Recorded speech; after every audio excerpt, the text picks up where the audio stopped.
approved in Boulder County many years before this annexation for gravel mining. The site itself, the properties that were included both north of the river, which the river on this screenshot, which is a little hard to see here, is the black line that kind of cuts across on a diagonal. We have the Burlington Northern Rail line. We have Ken Pratt that splits the properties as well. Main Street is to the left side of the screen, approximately a half to 3/4 of a mile away. The Harvest Junction development is directly to the west. So this property had an existing approved plan for mining out in the county. There were existing leases and agreements with the gravel mining companies to have this area mined. But the property was brought into the city of Longmont. The city council agreed to annex the property. It also included a portion of land that the city owns, which is directly south of the St. Vrain River, and was purchased as open space. We purchased that property knowing that the property was to be mined for its gravel, but the city felt that that was an investment that we wanted to make in that parcel at the time, and so we own that, and that portion was brought in along with the parcels then that were owned by Diamond G, and which again includes those properties north of the parcel that we owned, and then everything south of 119 here in this yellowish green. The application to the city, because of it having the existing mining already in place and bringing that in so that it could continue to be mined in the city of Longmont, the only way that we could allow that is to do it through a PUD. So the property itself was zoned PUD, planned unit development, and the planned unit development basically was the guidelines and the mining regulations for this entire property that's going to be mined. And so we zoned it as PUD. The council approved the mining plan, which you see here, and in a second I'm going to show you the reclamation plan that was also approved at that time when it was brought in. At the time, we were just adopting the Envision Longmont comprehensive plan. And as a part of this annexation, there was some confusion amongst the property owner and staff that were working on the Envision Longmont at the time. So there was a land use amendment that came in at that with the annexation, because the Envision Longmont document did not reflect the discussions that had happened. And so there was a bust in the consultant showing those land uses on the property. So we had to process with this annexation a amendment to the comprehensive plan, the land use map, and I'll show you that in just a second. So what we have up on the screen right now then is a blow up of the area that includes where Costco currently sits today, the location where the property is that we're looking at tonight for the In-N-Out, the house pad property that you guys have seen recently for the affordable attainable project that the city's been working on down here directly in this location, and then the remainder of the property, and including the city's parcel to the north. Because of the amount of gravel that is going to be pulled out, and because of the way the gravel mining process works, we know that there's not going to be enough dirt left after the mining to fill these parcels all the way up for development without bringing in additional fill dirt. So the original plan that was approved by the state mining group that then we included in our plan identified locations for possible ponds in the interim until those areas were able to be filled in. But the ultimate goal was that these areas would be filled in and development would be able to occur. There was some confusion with the public on the documents that were put out on the website back in around the 2019. People assumed that because they saw lakes and ponds and green, they assumed that was going to be open space. But it was never shown on the comprehensive plan as open space, at least nothing south of Highway 119. So the LACP amendment that we worked on and brought forward to council that reflected what the discussions had been that were not reflected in Envision showed, again, our parcel north of 119 as being Parks Greenway open space. We then had some, it is employment. So this would have been like our mixed use employment designation. We would have had a medium density residential and then a low density residential land uses for these properties. And so this is what council approved at that time. And again, this all was approved in 2019 with the annexation of the property. Now we fast forward a year. After the annexation and before December of 2020, the Costco folks were starting to look around Longmont, trying to find a site. Originally, they were looking over around Hover. The areas on Hover were not going to work for them. They identified this location as a potential spot. We worked with them, going through pre-application meetings and discussions with utilities to confirm that the location would work. But the thing that jumped out to everyone was that we had existing leases on the property related to the mining, that there was a cell that was shown directly in this location, the gray area. So the property owners had to work with Wholesome and Aggregate Industries. Wholesome is now the person who owns this lease and is doing the work. They were able to come to an agreement on how to handle the loss of gravel in this location. And so then they applied, they came into the city, they requested a PUD amendment, which modified the original PUD to remove the mining cells from the Costco site and also the site where the In-N-Out is going to go. It also then modified the berming and buffering that was required to make sure that it was located closer to the areas that were going to be mined. Also, as part of the application, because the use was a different use than what was originally shown on the LACP amendment that we processed in 2019, they came in with another amendment.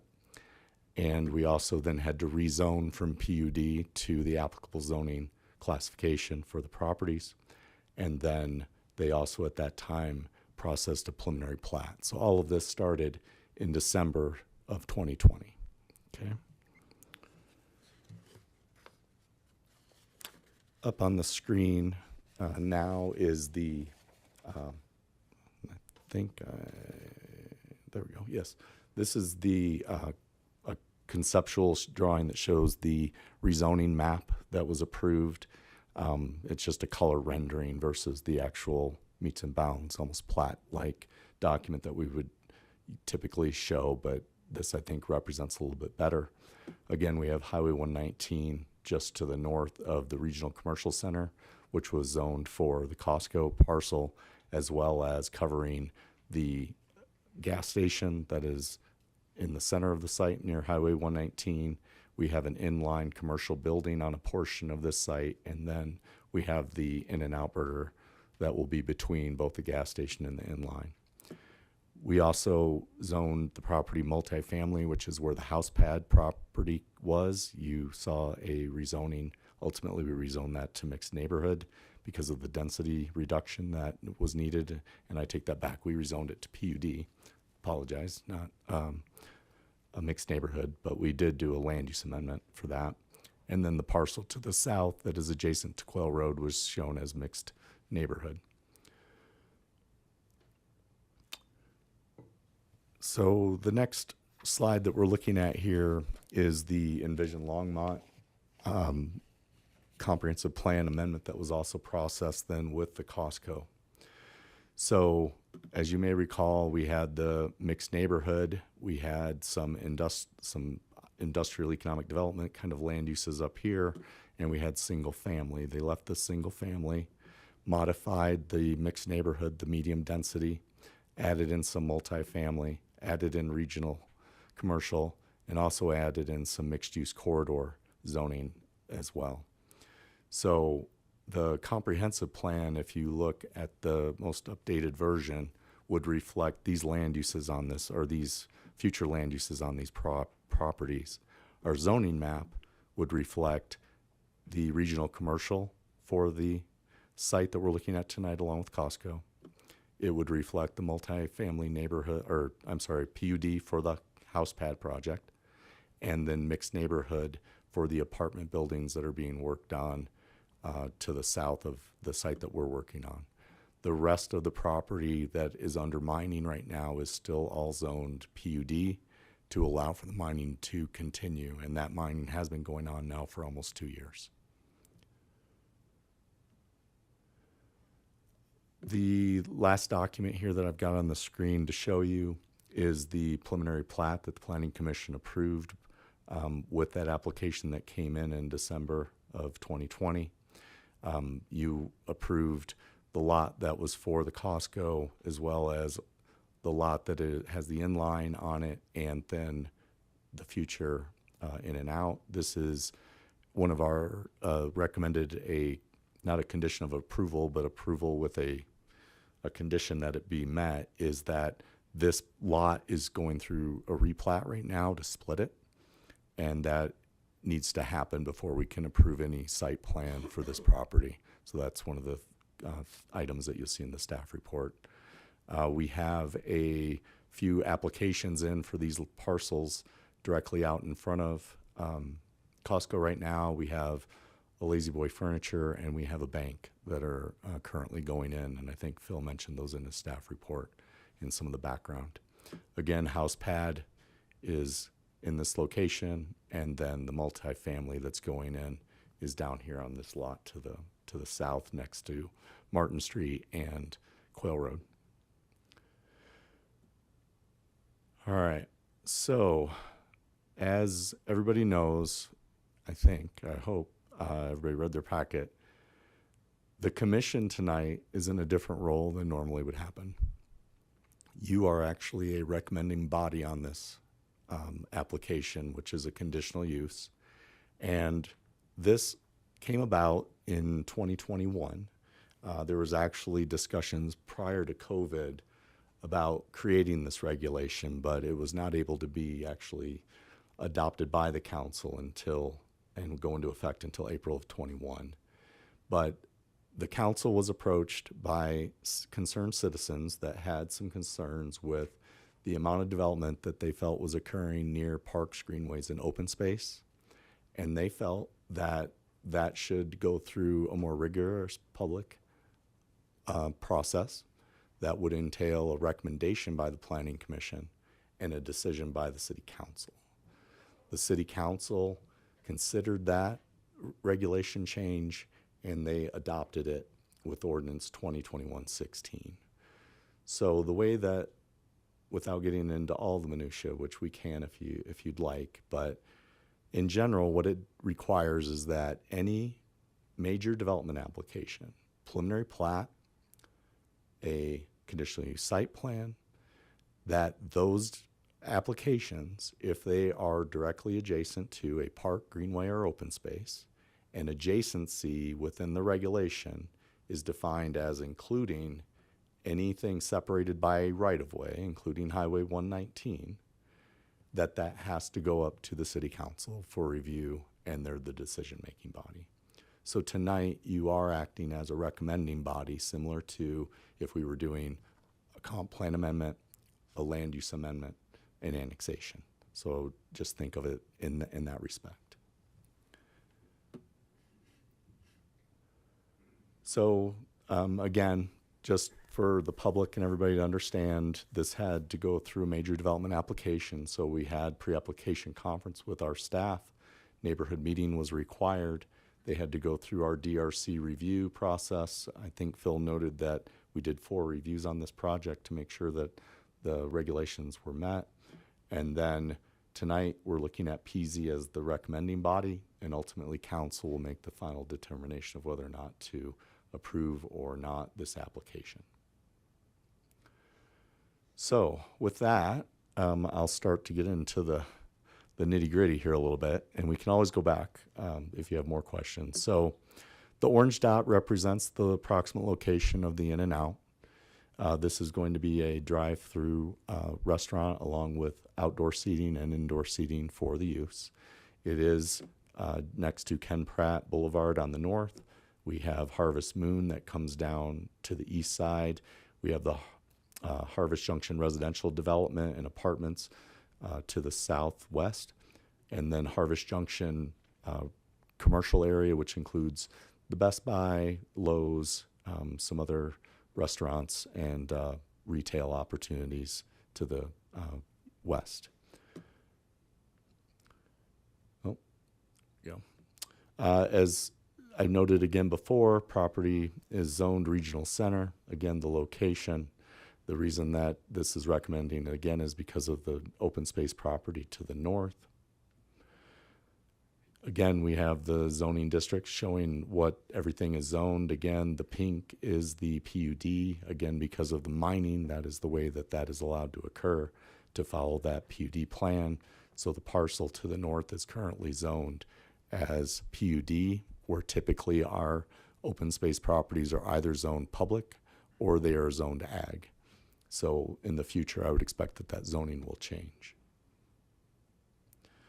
So the in and out, again, with the drive-through restaurant, we're looking at a little over right around 3,800 square feet. The elevation shown on the screen is an example out of your packet. In your packet, you have all the elevation drawings for you to take a look at. And the applicant will definitely, who is here tonight, has their consultants, has a presentation to walk you through more detail about their operation and what they're proposing. So I'm not going to spend a lot of time on that. I do want to show really quick with this slide, there were some questions from Commissioner Popkin that staff went and provided some answers to. Jane forwarded the emails to you. Hopefully today you're able to hopefully take a chance and look at those. But again, just for the public, I want to make sure that they're aware of what was discussed and some of the responses so that they have an understanding of what was presented to the commission in full.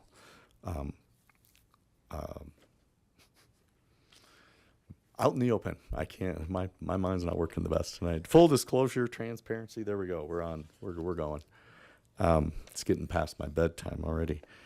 So the first question was asked was related to the minimum EV charging parking requirements and bicycle parking for this application. Tonight we do have a number of staff in the room tonight from various departments, including public safety, public works, planning, and transportation planning. So hopefully if you have any additional questions, we can have them come up and talk about our regulations. According to Zach, who is here tonight, the applicant was required to provide the 4 spaces based on the regulations that we adopted that match the state requirements for EV parking. Based on the proposal by In-N-Out, they have exceeded the requirements. So they are, as I understand, providing 4 EV chargers on site where they would not have been required to have 4. They would have had a different ratio of EV ready and EV chargers on the site. So they actually exceeded that regulation. And then Ben Ortiz, the transportation planner who's here tonight, who reviewed, also explained the requirements based on percentage of parking spaces. That is the correlation to the number of bicycle parking spaces that are required.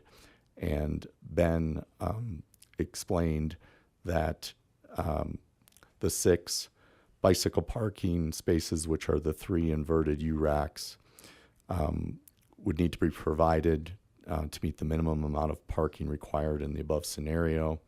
And he states that with 39 parking spaces, the minimum bicycle parking requirements is 2 spaces. So they exceeded that requirement for bicycle parking. There was some concern with some parking spaces of whether or not there was a way to get out of the development.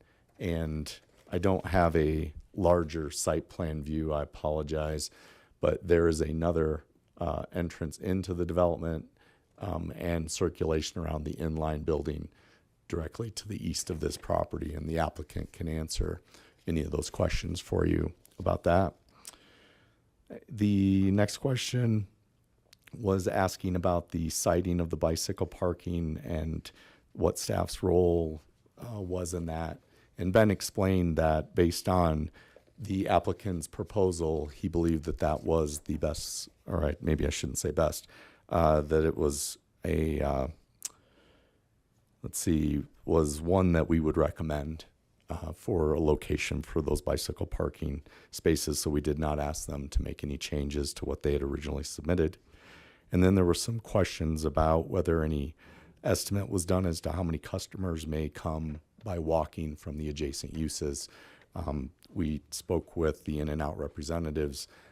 They did not have a number, but again, they are assuming that based on just proximity to the adjacent uses, that there will be some that will come by both ped and bike, and that in going through our site planning process, we have tied into the existing multimodal corridor and multimodal opportunities that we have with the bike trails along 119, the sidewalks and bike lanes that are in Harvest Moon, as well as the other connections that are on the site for Costco, and other connections that will be built with the other buildings that I spoke about, the bank and Lazy Boy and any of the future development. They are building an internal north-south spine between their buildings and the Costco.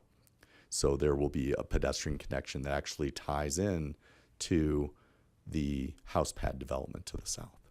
So we tied in with the house pad development to provide that walkable connection through, instead of having only one opportunity, which would be walk along Harvest Moon. So they have multiple options to get from house pad. And that was the extent of the questions that were presented in the email. Just a elevation that shows kind of the evening view of this as it's lit up.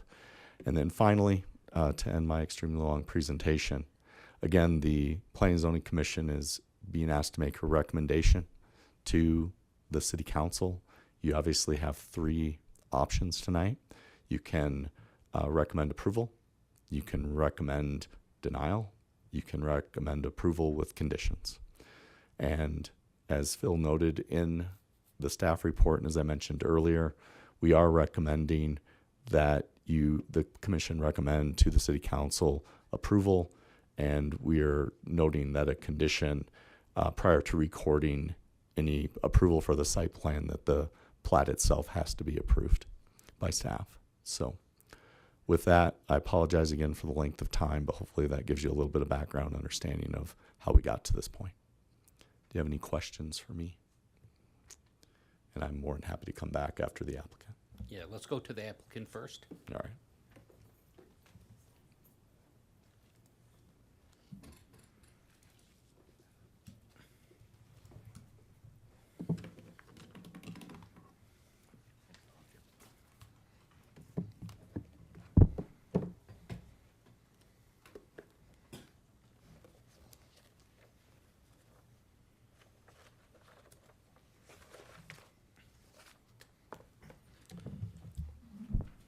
Good evening, Chairman Poland, Commissioners.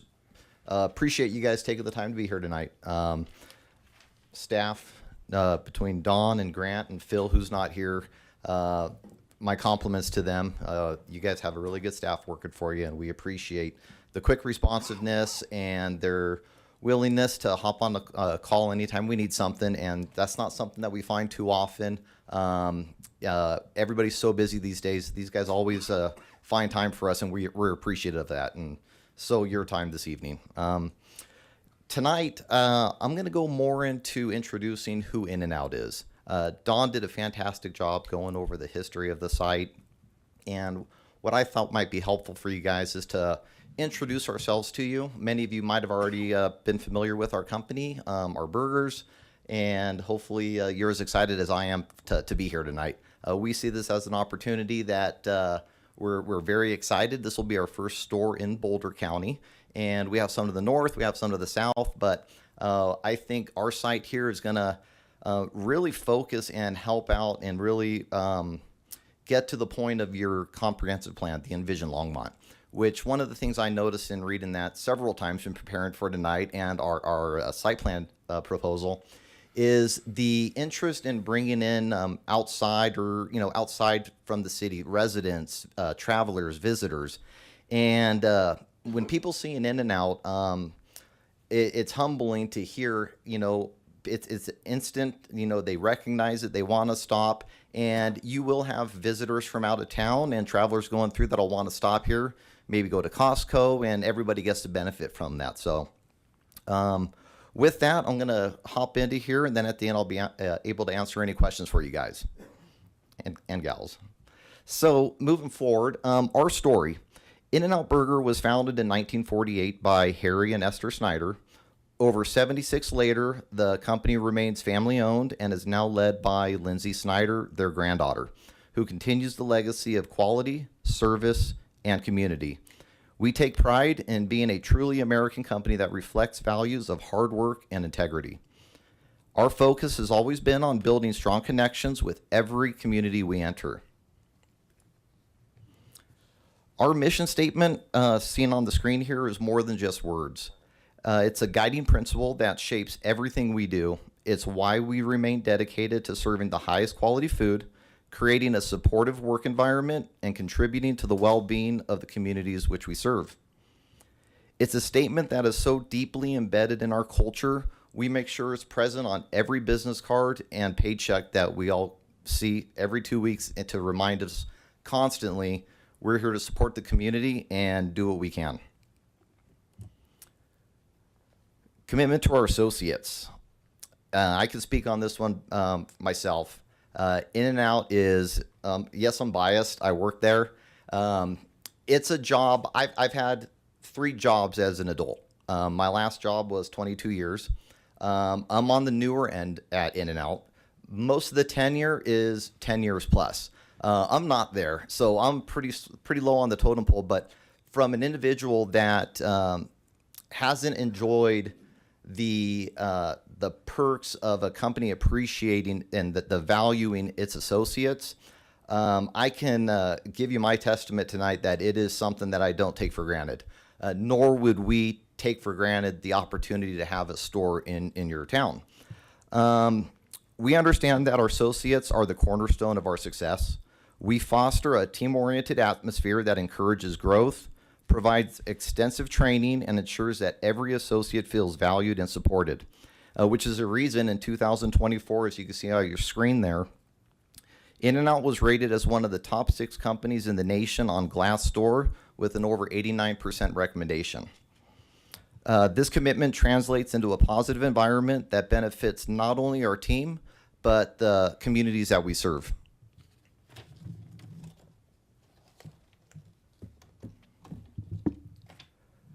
Our project is designed to align with the Envision Longmont Comprehensive Plan, as I mentioned earlier. We paid a lot of attention to that to make sure that we are kind of fulfilling the future goals that the vision that the city has, as well as the Land Development Code.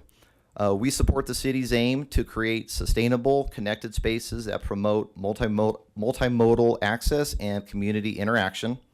One of the most emphasized goals in the plan from my interpretation is the fostering of vibrant, livable areas that bring people together, which we support through our site design with the pedestrian pathways, commitment to sustainability, which is evidenced by us exceeding, as Don touched on, the EV chargers. We were required to do one. We're doing 4 level 3. If you're familiar with the EV chargers, they are the high speed, and you can get up to 80%, as short as an hour or so, I believe. So grab a burger and charge your car at the same time. Our strategic location at the corner of Ken Pratt Boulevard and Harvest Moon Drive integrates well with the existing retail and residential infrastructure. This not only facilitates easy access for local residents, but also enhances economic activity by attracting visitors, making Longmont an even more vibrant regional hub. The proposed project spans 1.64 acres, featuring a 3,887 square foot building and an 1,100 square foot covered patio. We've planned for 39 parking spaces, including ADA and EV charging spots, and a 490-foot drive-through lane, accommodating up to 29 vehicles to ensure traffic efficiency and customer convenience. Our site is thoughtfully designed to integrate with the surrounding infrastructure, including existing pedestrian walkways, bike lanes, and roads. This helps ensure seamless access and promotes safety for all visitors, aligning with the multimodal transportation plan. We've designed our project to adapt well to the existing and planned infrastructure, ensuring it fits naturally into the area. Our design incorporates expansive architectural features that align well with the aesthetic of neighboring properties. The flat roof design integrates seamlessly with the surrounding structures, ensuring visual harmony. We've included metal awnings, full brick wainscots, multiple pillars and arches to add depth and character to our building.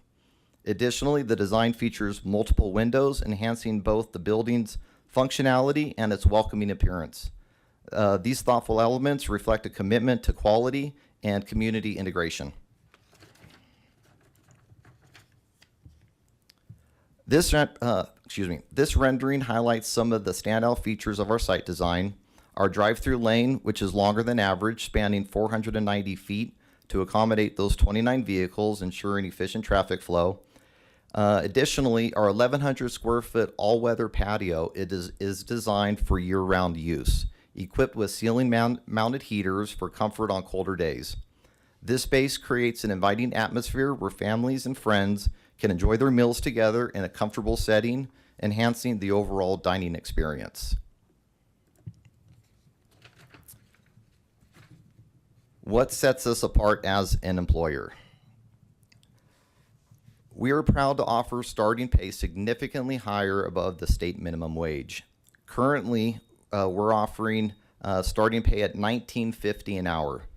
Our full-time associates also benefit from comprehensive perks, including paid vacations, flexible schedules, and health coverage. This commitment reflects our belief that a supported team leads to a better guest experience and stronger community ties.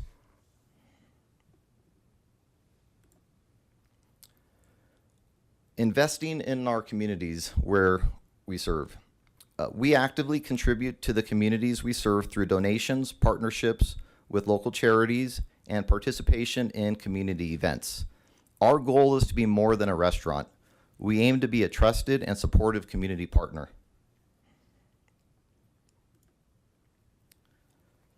This slide highlights our commitment to giving back to the communities which we serve.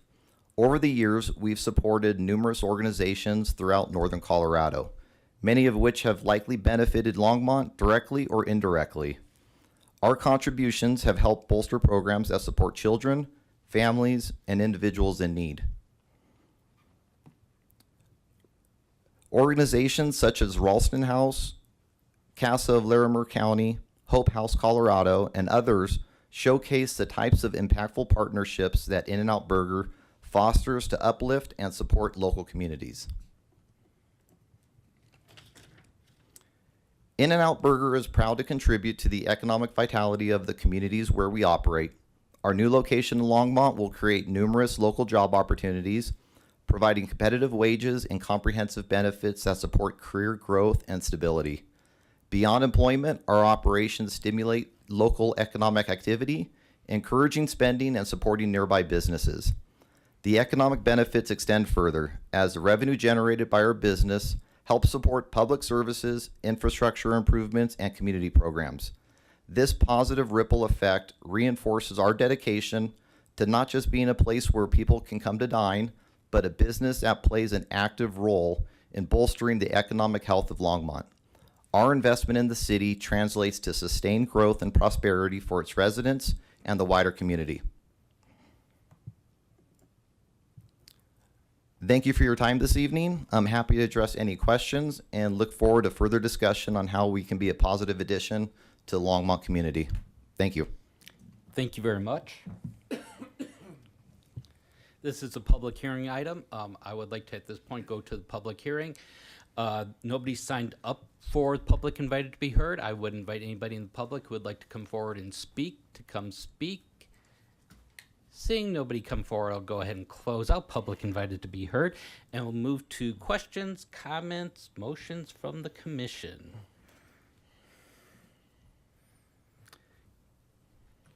Commissioner Height. Staying close to his microphone. That's too close. I only have 3 questions, I think. First, there's a reference that this is a secondary use.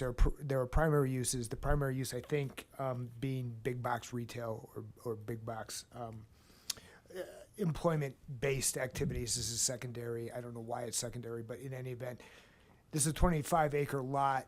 Costco takes up how much of it? Over 50% of it?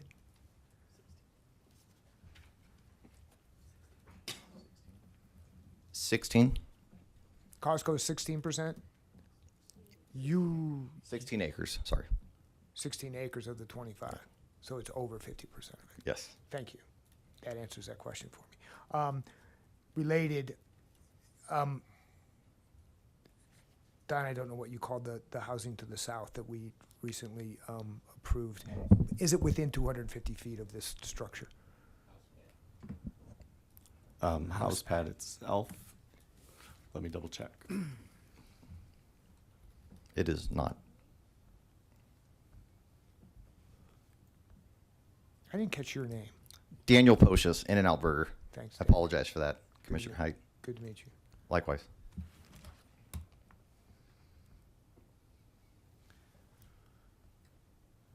Give me just a second to measure. If you want to go to your next question while I'm Yeah, looking I was that. going to suggest that. Question number 2 is your north elevation, which is where your patio seating is, also faces Kemprat Boulevard, which I think our land use code requires that any part of a drive-through restaurant facing a roadway has to be 50% glass or transparent door. Do you meet that? I didn't see that, or it doesn't look as such in my view of your I have those percentages on here. I could share it with you. I got bad eyes, so sorry. Are for the windows doorway percentage calculations on our north elevation, we are at 50.99%. Ooh, interesting how that number came out just like that. Yes. But thank you. I appreciate that. Yes, sir. And then from a practical standpoint, as I look at the overall plan to subdivide this lot 2 into your property, and then what's next door? What's going in there? Do you know? Multi-use commercial. Okay. But your access point in the multimodal plan, I think it was exhibit 8 to the materials that we received. It might not be your exhibit 8, but it's your multimodal plan identifying transportation issues. It looks like you're kind of proposing or using or at least relying upon access through the subdivided side of this lot. How's that going to work? Are you going to have a cross? We have. Go ahead. I'm sorry to interrupt. From Ken Pratt, I'm assuming going south. Coming in off of Harvest Drive, it looks like an entryway. There's a blue arrow, at least. Coming in off of Harvest through the south side of, if it's lot 2, I'm going to call you lot 2A, and they are 2B. Yes. And you are coming through 2B to get to 2A. Is that correct? For pedestrian, No, we cars. for vehicles, we have vehicles that are can be accessed to our site from the entrance off to the lot to the east. You're correct, and we also have our own 3-lane entrance and exit on our parcel. I can see that, and I can, well, anticipate that you're kind of vehicle heavy. There's a lot of vehicles that come to your In-N-Out Burger, I think, that drive through it. I mean, the public has raised that as an issue, and I think my experience with your dining facility is that, yeah, you're a very attractive restaurant that brings in a lot of vehicular traffic. As I look at the way I would want to come into your facility would be through that south entryway on Lot 2B to queue in line to get through your drive-through. My question is,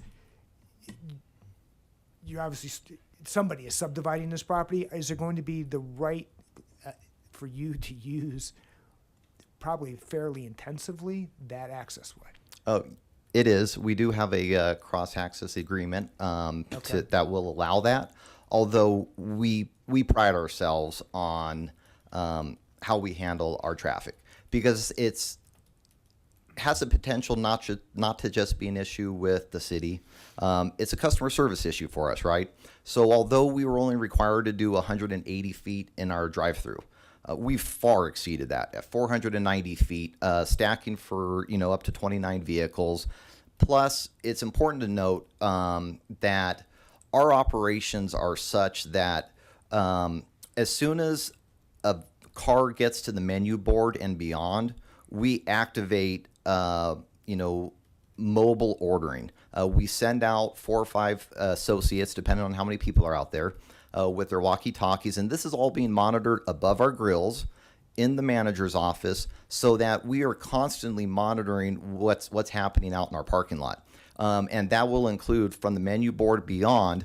We'll have people out there that will be taking mobile orders, processing payments, and directing traffic if need be. So what we've learned over the years, some of our early stores 0 to 200, we just celebrated our 415th store opening today. What we've learned, especially over the last couple of years, is this isn't just an issue we want to wait for planning commission or somebody to ask about, because customer service is everything to us. I'm sincere when I tell you that. We want to make sure that our partners with the city, the residents that we serve, and visitors from all over have nothing but the greatest experience. So we feel that based off of what I described as our normal policies and procedures, along with this extensive drive-through, as well as, to your point, the cross-access agreement, we feel confident in our plan. Okay. The flip side of the entryway is the exit way, and I'll admit I buy my gasoline from Costco. It's the cheapest gas that I've been able to find. But that junction or that intersection, you're going to be next to the gas station, and the entryway, the in and out to the parking lot of Costco. That's kind of the main area. It's very congested. And how many more vehicles are you going to bring into that? And do you have are you confident that the traffic management is going to work there well? Yes, I'm confident, and I can't wait to see you in our store. We have traffic reports that not only that we had to do for our entitlement here, but when the original project went through, the numbers support that with the way the studies were done, it could handle the traffic. But I'm pleased to tell you that our report and the daily counts are even less than what was proposed for this area. So based off of the studies, and mind you, these aren't just numbers that come out of the normal handbook for a restaurant. Again, we acknowledge we are a different sort of drive-through, and although we, in some cases, some jurisdictions, we could just use the numbers out of the traffic manual and the handbook. But that doesn't do anybody any favors. What we've done on our specific traffic letter is we've taken locations that have similar stores in the area and similar, demographics, and we use those numbers in our traffic study just to be extra hard on ourselves to make sure that even with those higher traffic counts, we're still below what was originally studied years ago. And I'm pleased to tell you that we are. And do you have that answer, Don? It's over 700 feet from the house pad development. Thank you. The follow-up on the egress from your facility onto, I think it's called North Costco Road. I'm assuming that road's owned by Costco. Have you conferred with Costco on your plans and how it might impact their customer trafficking? Yes, we're all part of reciprocal easements and agreements that they'll have to look at and review and approve, as well as our neighbors. So none of this would be a surprise to them, obviously before we open. Okay. You have conferred with them, or you would confer with them? I didn't. Right now, we're working with the developer who's been reviewing our plans and approving all of them. Ultimately, Costco will have a review and approval, and I'm sure they've already seen it. I guess I'm suggesting that there is a more formal review and approval that we get prior to being able to open, and that's when I consider it completely done. But the developer is here. He can answer and provide a little bit more insight on that if you'd like.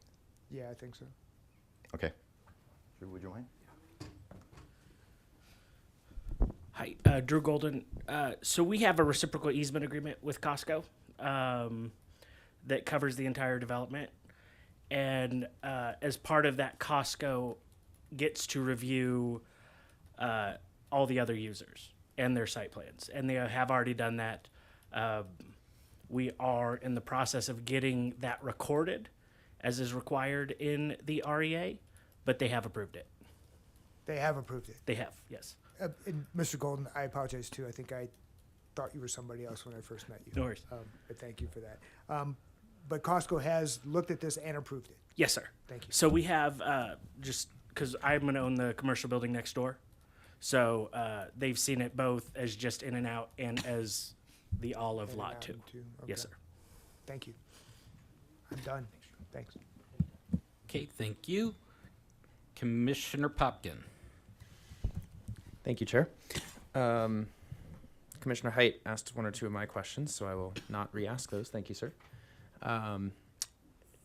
Daniel, let's start with you. Thank you for the thoughtful and detailed presentation. Thank you.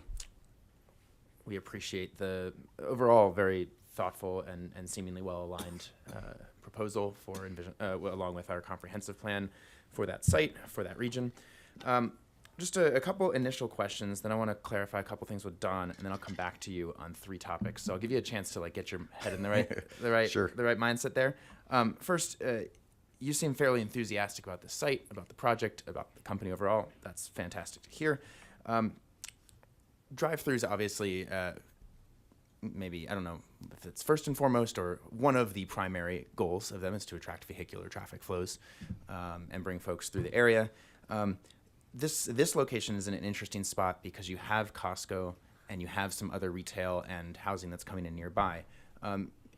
This doesn't have to be an exact science, but how much is in and out expecting customers to come via vehicular traffic directly or from adjacent retail just to frequent your store?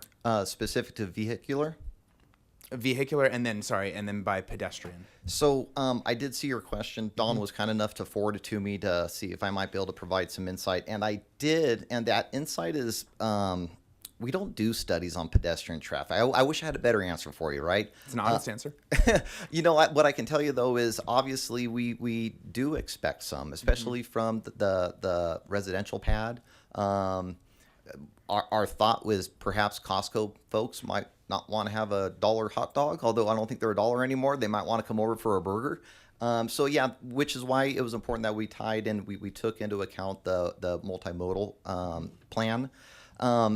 As far as vehicular from that surrounding area and outside of the area, real technical questions, I have a tendency to, misspeak. So we did bring our traffic engineer that, did the original memo.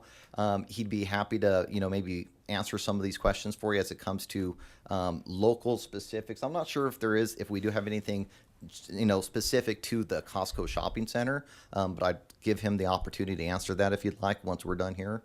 Okay, thank you. I don't think that's necessary at this time. I was just curious if you've Sure. done kind of pedestrian customer studies as well, just to understand, given the proximity and the opportunity that presents.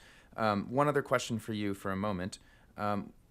Don mentioned in his presentation that the Development Review Committee did 4 different reviews of this proposal. From your perspective, just why did it go through 4 reviews? So I took this plan on as it was coming out of second, and so this is a new baby for me, and I'm so thrilled about it, as you could tell, as you mentioned. I can't really speak to the first 2. I know There weren't significant changes over the entire process. I know the EV was something when I jumped into it. It was right when you guys had passed one of the building codes, which required you guys to adopt the new state mandate.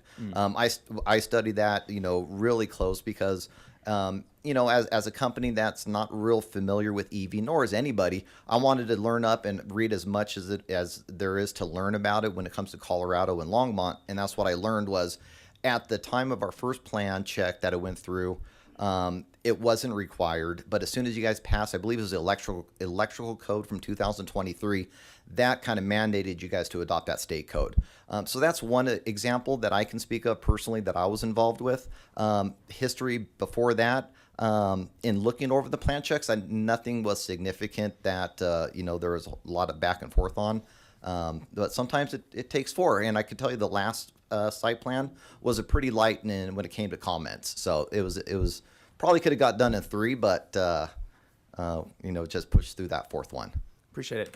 You have the misfortune of coming before this commission after we have seen multiple drive-through proposals over the last, let's say, 4 to 5 months.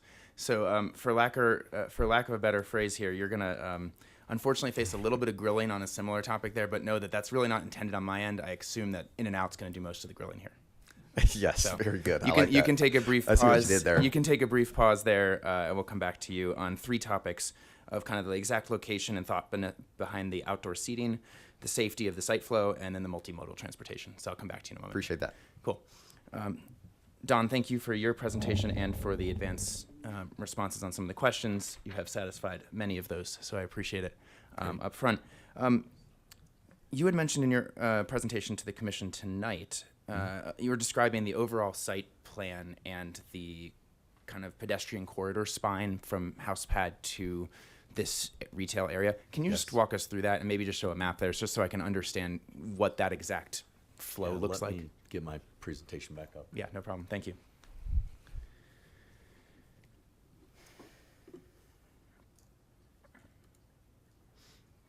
And while you're pulling that up, I'll just share the intent of like where I want to go with this.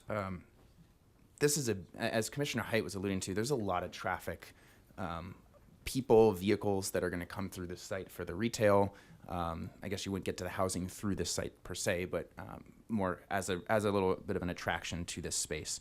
And so when we're thinking about pedestrian crossing parking lots, crossing, then is it called North Costco Road or whatever, North Costco entrance? Is that the name of the street itself? So it's a private drive. It's Oh, okay. not actually city right of way. Got it. So when we're talking about that spur that goes into the Costco parking lot and splits into the gas station that goes in front of this site to access In-N-Out, there's sidewalks, there are bike lanes, but there's still just a lot of vehicular traffic and potentially pedestrian traffic that's going through. So I want to just understand truly what the connections are here. Certainly. So what's up on the screen right here is the preliminary plat. And again, house pad is down here to the south, and then Harvest Junction Residential, which is the single family, and then we have the apartments to the north up here. When we were designing and laying out the Costco, we have the requirements within the parking lot that we have to have direct connections from the parking lots to the entrance of the building. Again, the Costco building itself sits down in probably this southwestern quarter of the lot. And so what you'll see is that we've provided on the Costco property a number of connections that go through the parking lots to the building. And then we also have provided, for example, access points out to the Highway 119 bike corridor, to the bike path. And then as we've been working on the development itself, we obviously, we talked about before, have the bike lanes that are on Harvest Moon. We have the sidewalks as well. What we looked at was that we knew that there would be an opportunity to try to have folks that are at the bank, maybe working there, or at the furniture store, or any of these other locations, that they may have interest in going over to Costco, either to do shopping before they leave, or to purchase lunch, or do other things. Maybe even they went to Costco and now your bank is this bank down right here, and you want to walk over and make a withdrawal without having to get in your car and drive over there. Maybe you're parked in the eastern portion of the parking lot, so really it's not that far to walk. So what we anticipated and what we are requiring as each of these pad sites come in is that they are building a north-south sidewalk along this property line all the way up that ties in to all of the other on-site connections that exist that come in off of Harvest Moon and come in from 119 and that connect to those locations that go to Costco. So this is the connection, and then in the house pad development, we provided an access point that comes off of this connection and goes through an open space area between residential units to the internal sidewalk within the development. Got it. And so, just from my understanding, anyone who's watching, the lot that is Costco's here, lot 1, that whole rectangle there includes the parking lots and the structure and the physical building, right? That's correct. So and the gas station. And the gas Yes, the gas station is on the northern north end, side, yeah, right here. So then, lot 3 and 4 are between Harvest Moon and the Costco parking lot specifically. That is right. Yes. Okay. So then the pathway that you're describing is the border of the parking lot and the retail that would go in there. Correct. And on those, we have buffer areas, 10-foot wide buffer landscape areas at a minimum, that the parking, that this transport, or that the sidewalk goes through that location so that it's buffered from being right next to the parking lot or the drive lanes. Because as I recall, there is a major drive lane if you turn in that accesses all of these parking bays in front of Costco that runs that's correct, yeah. right up the side here. And then, since we just saw House Pad earlier this year, is there a through connection No, not for vehicles. for It is- pedestrian? Yes, for pedestrians. We tied into that location with a sidewalk that wraps down and towards the east a little bit to an open space. Because as you may recall, we have an alley that wraps around almost like a phone receiver. Yep. In the back. So we didn't want to run them through the alley. We wanted them to go through more of an open space area. The nearest open space area that was available was an outlot between homes that's roughly right in this location. So the path comes north, heads west a little ways, ties into the path that they're constructing on the bank site, the Lazy Boy, and then we're waiting for this next user to come in. So there is going to be a little bit of a gap, but that's just kind of the way it's progressed. Got it. Thank you. That's super helpful, and it's also just sounds like a very thoughtful site design overall. So thank you to staff who've been working on that Yeah. with a variety of different applicants here. If we go over to the multimodal plan Okay. now, Do you have that on yours? Okay. we can have an assist from Daniel here. That's fine. Yeah, this one right here. This is more of the, yeah, this is the one that I have on my screen. Okay. Go back. There you go. Perfect. Excellent. This also has transportation for vehicles. This one doesn't. Okay. Thank you. So what's slightly unclear to me is where pedestrians cross. So Don, what you just showed us all is how kind of this connected spine that you described for pedestrians coming from house pad and maybe other residential all the way through to other uses, what other retail customers could take and hop on. Where would someone, if they're coming to the applicant's restaurant here, where would someone cross by foot to So- get to the main restaurant? So the anticipated location then, if you're looking at this, is that this dash line right here is that property line that we were talking about. And so what we would then be looking at when this lot develops is providing a pedestrian connection up at that intersection. Directly location. there. Okay. Right. Is that in any plans that are here? Because I didn't So recall seeing the- that in the plans here. My recollection, okay, Brian worked on it. I did not work on the Costco to the extent that he did. My recollection was that we showed, again, the pedestrian connections in this location with the anticipation that there would be a cross connection here, a crosswalk for folks to go to the north to get up to this pad site. That's my recollection from the Costco site plan that we approved. Got it. I would love to. You can sit down in a moment, but I would love to confirm that before we take a vote on this, because I think that's a really important piece of the site connectivity here with Sure. the rest of the development And- in ensuring safe pedestrian flow course. here. Yep, I'll take a look. Yeah, thank you. And Daniel, if you know the answer to that, and if it's in some map that I just No, don't it remember, wouldn't be.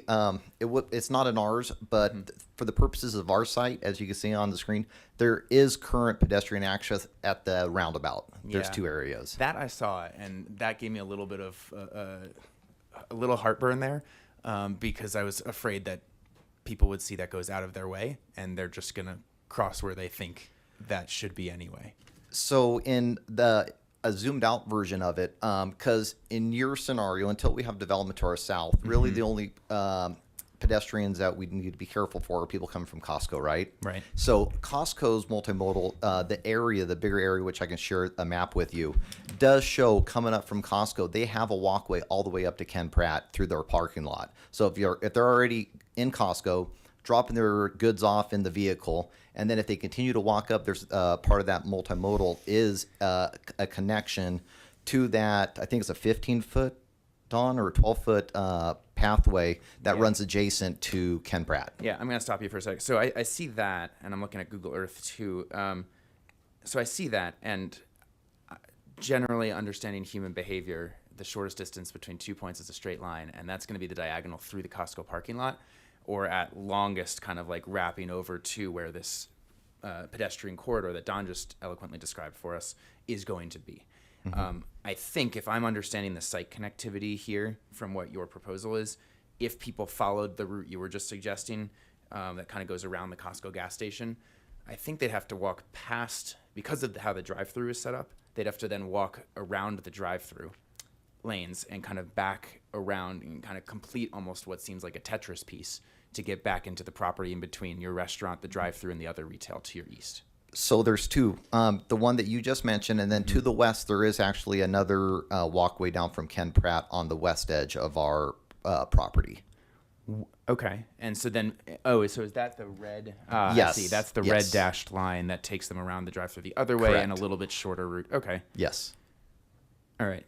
That reduces some of my heartburn there. I would still love to confirm. I presume you wouldn't have any objection to a crosswalk that's directly north of that pedestrian spine that Don was describing. If it's already planned, pedestrian safety is always a number one. Safety in general is a number one concern, but yeah, pedestrian, we would have no objection to one getting put there. Yeah, I mean, if anything, it facilitates easier access to your site. So, Right. And my concern, along with it sounds like Commissioner Heights, on the traffic flows in general, just making this as smooth and directly connected as possible. Yes. Great. Let me see if that's everything for Don at the moment. I don't see any other mics lit right now. Is that correct, Chair? That is correct. Thank you. I will continue then. Lovely. Okay. Let's start with my kind of next area of questioning here, which is on understanding the location and strategy behind your thought on the outdoor seating location. Sure. So if we could pull up, I think, if you have a map of either the outdoor seating or like that area, or I guess if we had that, even the multimodal. How about that on the screen? That's perfect. It's not real zoomed in. Sorry. But No, that's great for now. Okay. So I'm reading directly from your review criteria analysis that was attachment 10, and then we'll get to the map in a second. And I quote, "The location of the proposed In-N-Out Burger near the existing Costco to the west and the proposed multi-tenant commercial building to the east creates a commercial area that will provide a variety of uses for the community that have been designed in a way that supports activity in the area." And separate quote, "The In-N-Out Burger building includes a covered patio area on the north side," which you said includes heaters and Yes. A bunch of other nice amenities there to make it a nice space on the north side of the building. This location of the patio will allow for customers to enjoy the significant views. To me, when I'm reading this, it suggests, and from your presentation, it suggests that like encouraging outdoor seating is one of the many goals that you have with this project and design. You probably wouldn't build that space if you didn't want customers to be able to enjoy it well. So Right. I'm going to just, I'm going to ask you a few questions, and they will feel challenging, but the goal is just to understand your logic and how you're setting this up. So we have a heated patio. We have an inviting setting intended for year-round dining. When I look at that map, to the north of that patio, directly to the north, you have the drive-through, and Right. and it's not like the end of the drive-through. It's, let's say, the middle of the drive-through. So on an average busy evening, cars would easily back up to that point. Is that a fair assumption? Yeah. Yeah, assuming your business That's is doing well. Yes. Yeah. So cars are going to back up at least to that patio. So you'll have cars basically idling right there. Then at the same time, just north of the drive-through, you also will have, and before we go too north of the drive-through, you also have 2 lanes of the drive-through merging into one. So you have traffic condensing there. Then just due north of the path, north of the drive-through lanes, you have Highway 119. And I think, is that 4? Sorry. Is that 4 or 6 lanes of traffic at that point? It's 4. 4 lanes right there. To the best, I've only been on it today. Sorry. Welcome to to the best town. of my recollection. Welcome to town. So let's say at least 4 lanes of a highway traffic there. Right. To the west, we have the Costco gas station, like directly in line of sight. And then to the south, we have the Costco parking lot. And, well, really to the south of the eating area, you have your establishment. And then to the east, we have a mining area with some retail and other stuff. I guess I'm curious, what are the significant views that people are enjoying from that space? You know, I guess I use that term in the fact that I am maybe biased in that I'd rather sit outside on a patio with what you described as busy areas than I'd rather be, in between 4 walls inside. Colorado's a beautiful state. Longmont, my visit here today, allowed me to not just do a site visit, but I used the opportunity to drive all around Longmont, and especially downtown. Shout out to Jefe's Mexican restaurant. That place was great. It's such a wonderful area, and that although yes, you're gonna have a drive-through, yes, you're gonna have Costco, yes, but we do have a 50-foot buffer before you get to that 4-lane. The distance between the highway and our drive-throughs is 50 feet. So it's good views, to my opinion, as far as being outdoors. And yes, you're gonna have the occasional car going by now and then, but in an effort to get as many cars as we did in that drive-through, in order to hit one of our bigger concerns, which is being a good neighbor, being, customer service oriented, we would have, our preference to put that patio there is what allowed us also to have 490 foot of drive-through space, as well as having, room for the extra EV chargers and the parking stalls. So, am I overselling the significant views?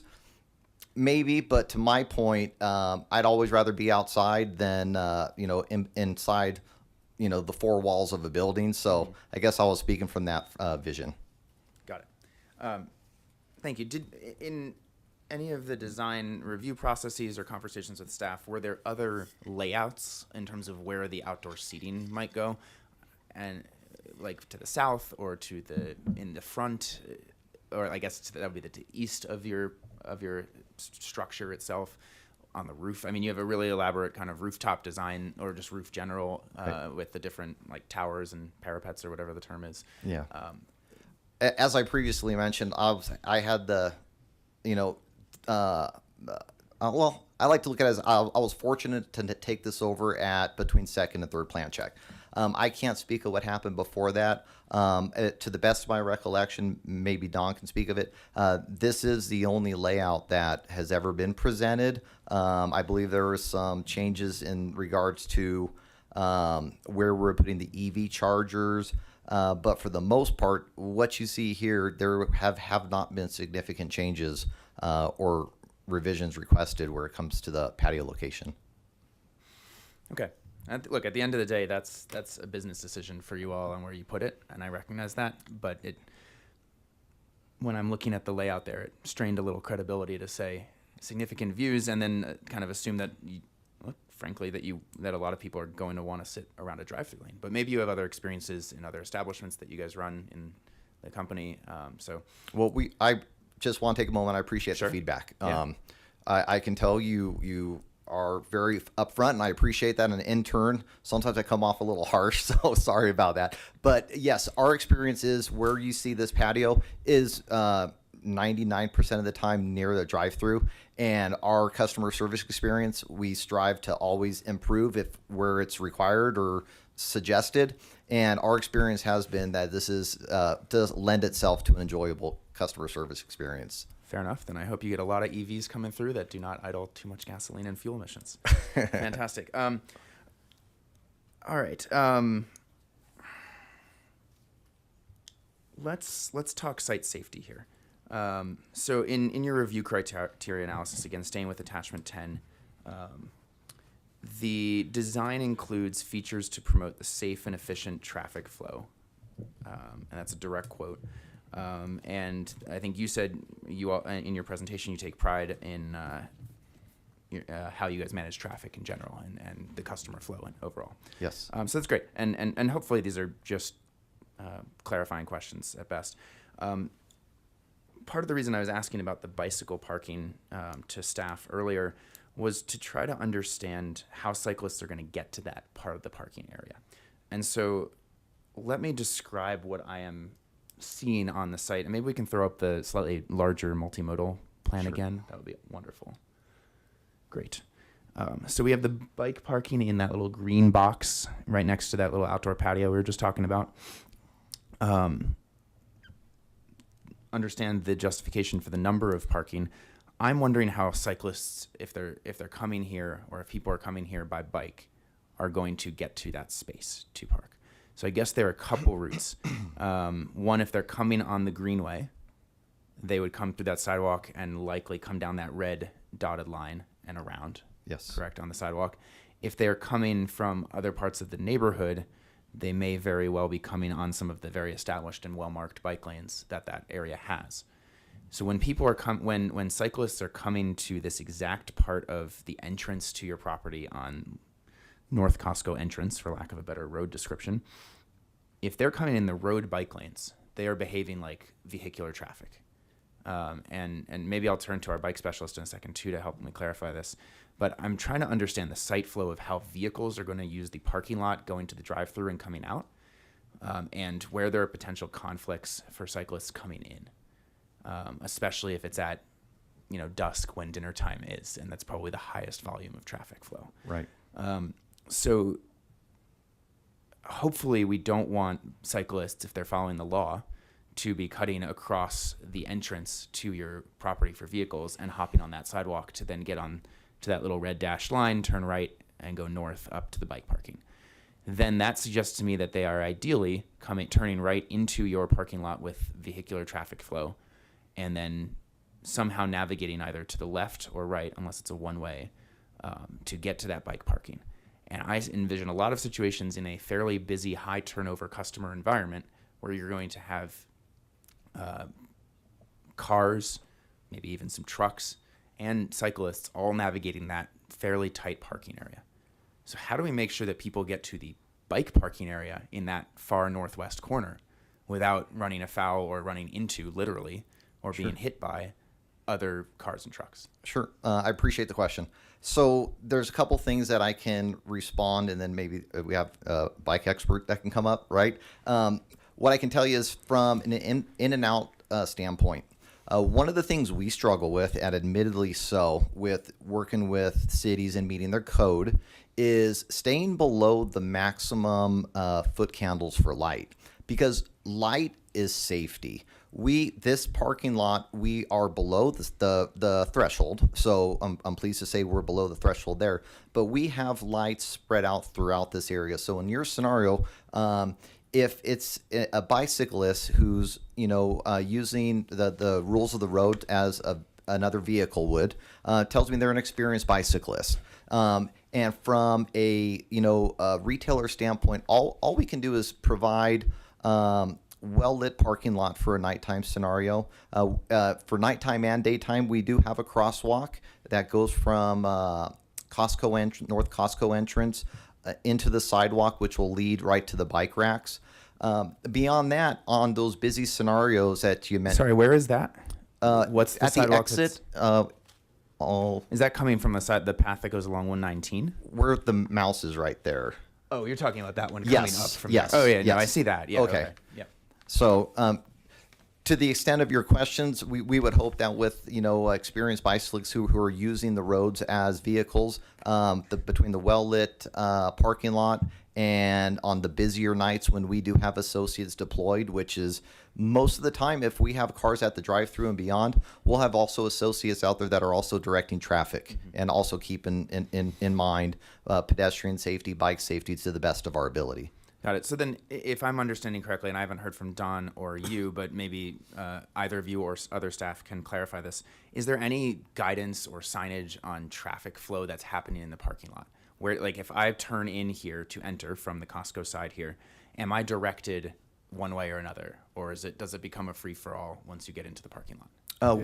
Go ahead. It's Don. not a free-for-all because the Good. width of the street, the width of the parking areas are wide enough for two-way parking, just as they are in other parking lots. So the drive lanes are wide enough to accommodate cars in either direction. So it's not a free-for-all. Okay, but that does clarify that traffic can turn once you enter the site. You can turn left. You can turn left. or You can turn right. And so then, if you're entering towards if your goal is to get to the drive-through lanes, you can You're gonna turn turn right, right. following a counterclockwise rotation here of the site. You could also turn left and go around that way. Because there's parking spaces that they But you could also easily enter access. conceivably, Yes. you could also enter the drive-through that way. Yes, you And could. you could be coming up from the other adjacent retail to the east. From Yes, the you east. could. And then entering there. So you potentially have 3 different ways for cars and trucks to be entering the drive-through or navigating the parking lot. And then you also have vehicles that are coming out from that counterclockwise rotation of the drive-through that are going to be then turning out of the site, right? Or going to the inline building to the east. Or going to park and recharge their vehicle. If I may, And real again, quick. if you're a bicyclist who's using the road, you're used to following the rules of the road. You understand how traffic works, what your obligation is and responsibility is. You're going to function as a car, so you're going to have multiple ways to get to those parking spots. If I'm got my kids younger and I'm on a sidewalk or a bike path, then I'm going to use the sidewalks to get them safely up to the front, which is using the dash line that runs north-south through on the front of the building. So it looks like there's multiple ways to get to this site safely, depending on your expertise as a bicyclist.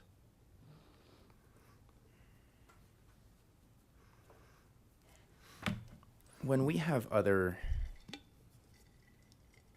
would like to assume that people are always going to cycle and drive to the best of their ability. But when we have other drive-through properties, is there directional flow or guidance that's given to vehicles that are turning in to basically navigate that in a consistent cycle? I'm just It varies genuinely by asking. the way that either the operator wants to lay out their site. So for example, if you're laying out one-way lanes, then we're going to make sure that you have directional arrows on the ground with signage that directs people in the appropriate way through that parking lot. But the majority of the projects that we see have two-way traffic in both ways to give everybody the ability to make an appropriate choice on how they either get in or out of that development. The McDonald's had an angled parking with one-way only that you saw out at the Sandstone Ranch because of the depth of the lot. They were restricted on that, so they could not do that. They had to make sure, though, that the area up at the front of the building was wide enough because we had to have the ability to set up the fire truck out front in front of that building to provide adequate fire protection. So that area had two-way traffic, but the other area with the angled parking that they had would only have been one, so that would have directional arrows. Got it. Thank you. I like the outdoor the bike parking area for a couple reasons. It's visible from the outdoor patio. It's visible from probably some windows from the restaurant itself. I hesitate slightly because it feels like everything has to funnel towards it if you're going to be using that mode of transportation. Do we have Ben? Ben, are you here? Ben Ortiz? Wonderful. Thank you. Just one final question here.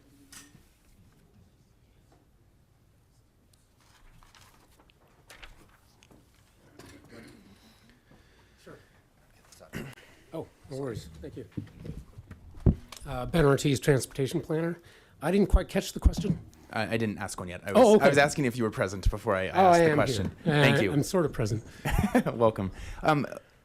When we were talking about when Don was briefly giving an overview of the response to my question that I sent via email, he was mentioning that generally that seemed like a plausible, and I think there was even stronger language used where I think it was more than plausible of a location for the bicycle parking. I see merits to it, as I just said. Were there other, when you're looking at a site in terms of optimal location for bicycle parking, I'm sure you're weighing in a lot of different factors when you think about that. Sure. Can you just walk us through the decision making or the thought process on that? Yeah, of course. So the Land Development Code is it doesn't provide precise language in terms of where bike parking should go. It says 100 feet within from the primary entrance of a facility, and then also highly visible location.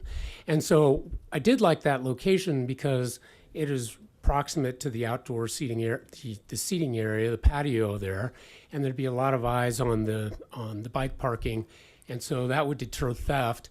And then it's not a terribly long walk to the building entrance. So, we have seen some retail facilities, for example, some restaurants where they'll put the bike parking and run it parallel to the front facade of the building near the entrance. You could do that, but then it also constrains the walking area. So we felt this was a good compromise. Got it. Were there other locations that were considered for the bike parking on this site? I don't know the history of the. Yeah, well, that location was what they proposed in the first review. Okay. I looked at it. I thought this makes sense, so I didn't provide any further comment. Understood. We were talking before, Don, Daniel, and I, about some of the potential traffic flows of cyclists. One is coming from the west via the Greenway through the sidewalk and would follow the sidewalk to the bike parking. Logical, safe, direct, with a U. The second was through the bike lanes that are created in the whole region. That would involve on-road bicycle rules, so they would follow in through the flow of traffic, vehicle traffic as well, which would be turning into the parking lot itself. And the third would be maybe the irregular or illegal approach, which is you follow the bike lanes and then you cut across the crosswalk there between the sidewalks to hop on the sidewalk that puts you directly on the sidewalk toward the bike parking. Those seem like the three most plausible behavioral routes. I'm not endorsing the illegal one, technically. So are you at all concerned about any of the flows or potential conflicts from the vehicle circulation on the site with the parking lot and the drive-through, plus the route that bicyclists would take if they're following the bike lanes to get there? We're always concerned about bicyclist safety. But I think Don alluded to this earlier, is that bicycles, according to the Model Traffic Code, which the city adopts by reference, states that bicycles are considered vehicles and subject to the same rights, rules, responsibilities as a motor vehicle, which means you have to, merge into traffic when you can, do it safely, ride on the right-hand side of the road. Obviously, there are some exceptions because a bicyclist doesn't have the ability to, accelerate the way an automobile does, and they can go up on sidewalks. But there's an expectation that they follow the rules as best they can, and but we also recognize that some people are going to take shortcuts just because it's quicker and easier. Unfortunately, there's really no way to prevent all of those types of behaviors from happening. So then, yeah, and I agree with that, and that is just an unfortunate reality. From your standpoint on the planning side, though, to what extent is that factored in to the decision of citing bike parking or the directional flows that you'd expect, if that is going to create those windows of opportunity to go the easier and more direct routes, whether it's legal or not? Yeah, so I'm a cyclist, but I'm experienced, but I don't ride a lot all year long. And I was thinking from my own personal experiences, I would have no issues personally riding through the parking lot and getting to the bike parking. And again, you know, those particular drive aisles would facilitate two-way movement. So you're riding on the right-hand side of the road, you're being cautious, looking for those rear light camera lights, and just, you know, being careful and minding, you know, the area around you to make sure that there's not going to be any conflicts with backing up cars and that sort of thing. But I wasn't terribly concerned about it. Okay. I appreciate it. Thank you. Sure. Two last clarifying questions, then I'll yield to my fellow commissioners. Don or Daniel or both, at any point in the development review process, was it ever considered that this site seems somewhat conducive to a counterclockwise flow for all traffic? If you're accessing the drive-through, that is inherent in the design, and then potentially for just making everyone who enters to go counterclockwise around the parking area if you were just looking to park. And if you were coming in from the adjacent retail, to come in and follow that counterclockwise flow either through the drive-through or around the parking lot. I'm just curious if that was considered at any point from a traffic management. You have more experience navigating drive-through properties than I do. Don and the planning team have been looking at this for a while, so I trust folks who have been working in this space for a while, but I want to just know what the considerations were. Yeah, there was, I don't think ever. I'm sorry. We never looked at it as a counterclockwise or a clockwise. We pride ourselves on, you know, minimum widths of our drive aisles to allow for double traffic, to give people the opportunity and allow us the ability, if we are backed up on the drive-through and we have associates out there, we enjoy the flexibility of being able to make changes on the go if needed to help facilitate traffic movements. And that's kind of what we'll rely on with those wider drive aisles. The only thing that I would add is that from a fire standpoint, having the widths that are required for them to be able to set up their trucks and have access to provide public safety on the site, they need a minimum of 20. Minimum fire lane 20-foot, aerial apparatus access 26.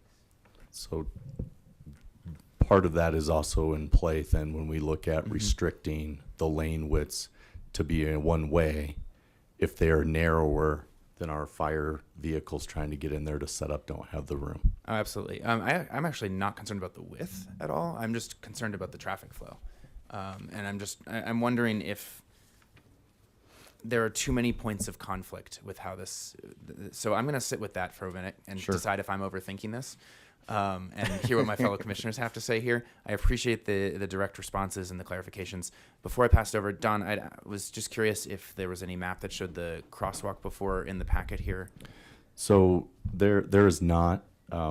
The overall development plan for Costco does not show a crosswalk to this lot. So right now we are building a path to nowhere. So if the commission would like to consider a condition to make that a requirement of this development, you could do that if you so choose, or we could try to ask for that from the other developer of the parcel to the south when they come in. So I would just say that at this point, it does not appear that In-N-Out is willing to provide that access in our discussions. Got it. Thank you for clarifying. So Daniel, just to confirm what Don was saying, Sure. just in adding the crosswalk access to the property from that north spine to your property, that's not something you would be amenable to at this moment. Earlier when it was discussed, when you had asked, I was under the impression if we would oppose it when the developer to the south was going to connect. Because right now, the way I see it is it would be a crosswalk to an undeveloped pad.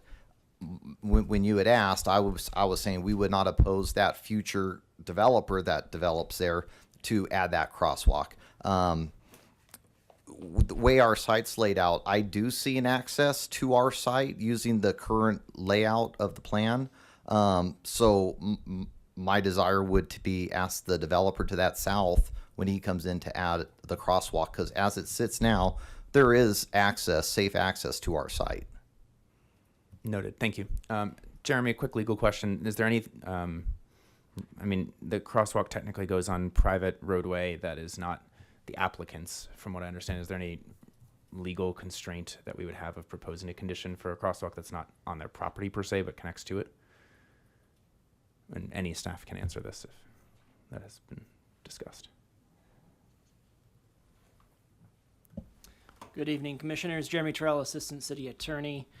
Commissioner Popkin, great question. I don't know of anything in our code specifically, but I would have concerns about In-N-Out's ability to meet that condition when it's subject to like someone else's constraint.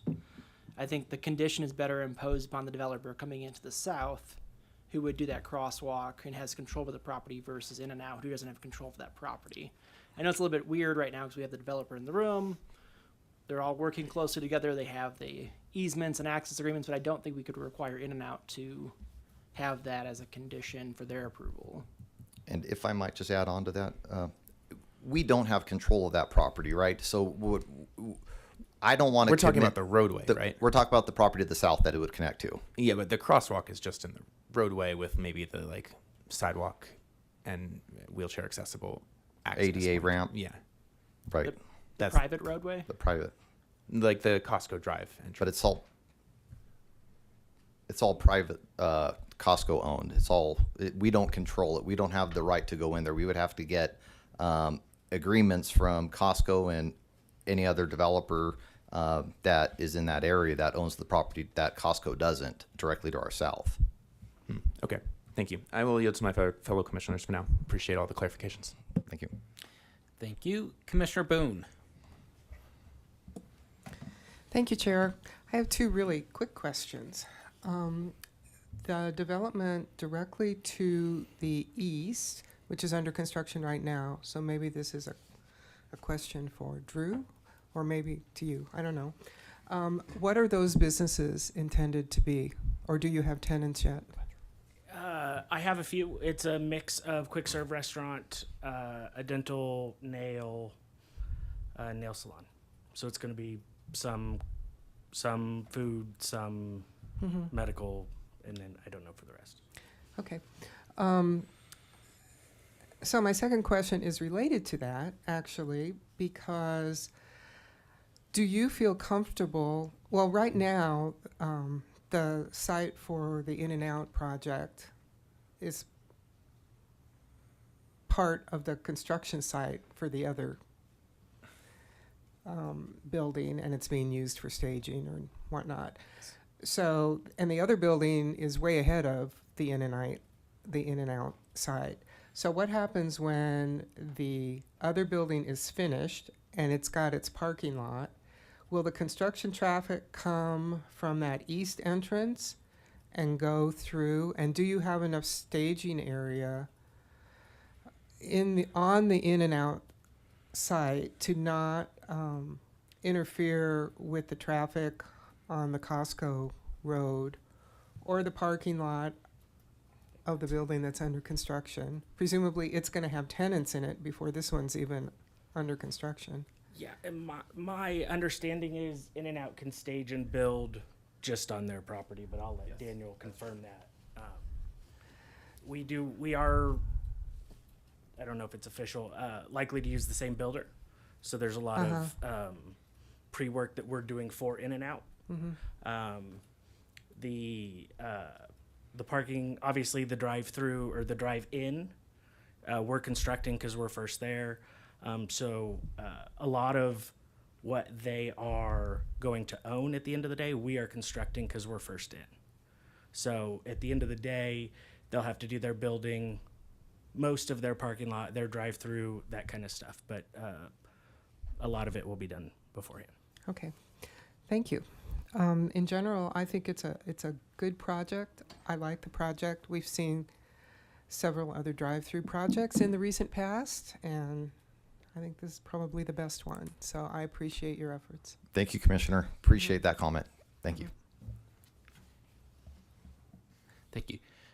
Don, in a case like this where we are talking about a crosswalk, in general, is it for the first person to make, in general, is it for the first person to build or is it for the second person to build? What makes the most sense? you know, I think it's going to depend on the way that the site is owned and or located. Their argument is that they don't own the road, so technically then I guess we could argue that we'd have to go to Costco to get them to do it. But you know, it's unfortunate, you know, that the original goal was that all of these would be connected and that we're not going to have that connection. In general, what goes into making a crosswalk? They would have to put in a handicap ramp down to the Like a curb private cut. private drive, and then they would stripe that. Okay. So the curb cuts would be the responsibility of the road or the, I guess it would depend on where the property lines sit Sit, in okay, relationship to to that the road. road. If they are at the back of the curb, then we're dealing with Costco then. If it's inside the gutter, then we're dealing with the property owner.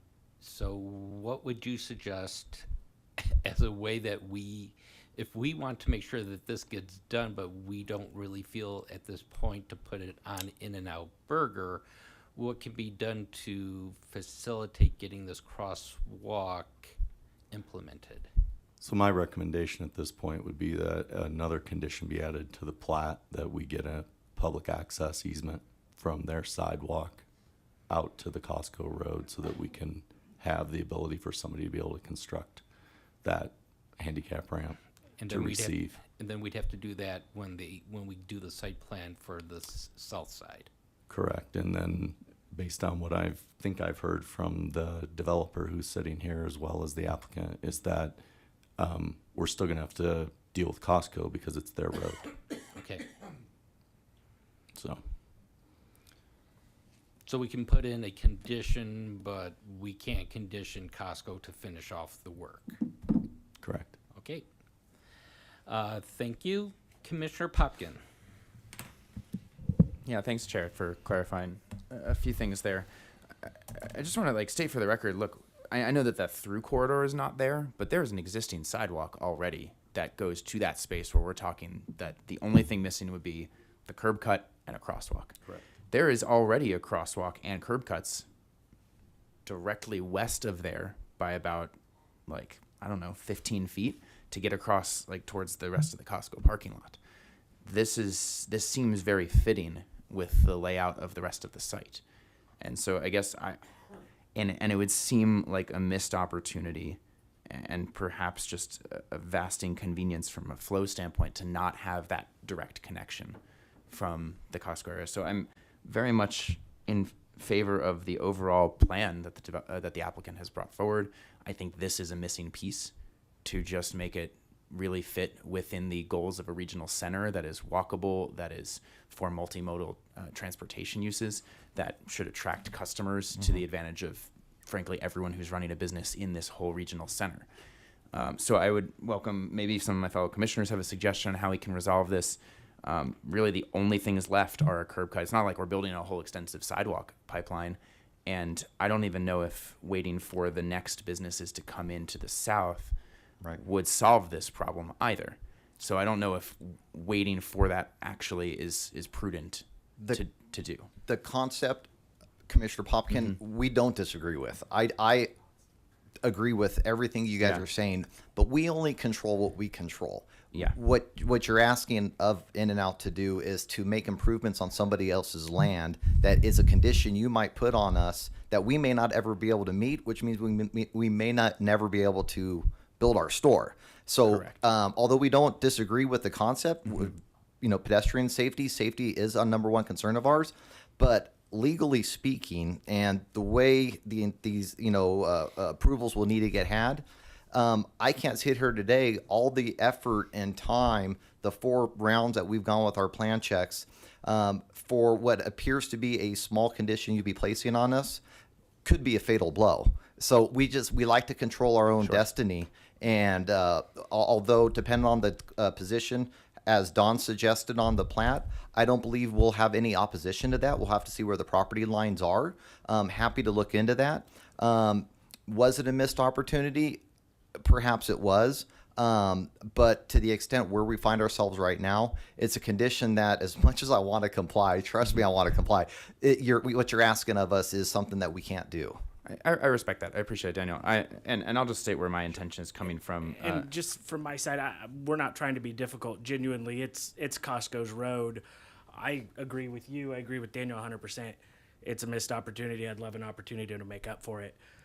We can build the curb cuts, absolutely, and then go to Costco and say, pretty please, can we put a crosswalk here? But unless they say yes, we don't have control over it. But I'm all for putting the curb cuts in. I agree with you 100%. It makes sense.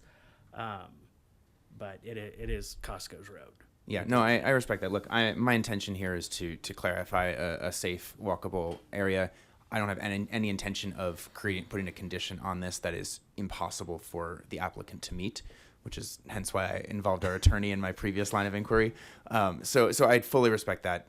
You don't have to sweat on this. Thank you. I guess this is just trying to like problem solve in real time. So don't take it personally on this. Right. Sorry, I missed your name in the back before. Drew. Thank you. So if I was hearing you correctly, it sounded like, are you in control of the curb cut piece of that?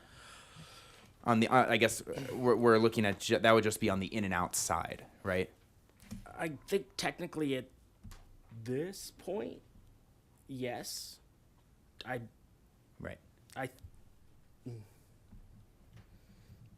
It depends on if it's right of way or not. But it's not right of way because it's Costco's access road. Questions where the property line sits.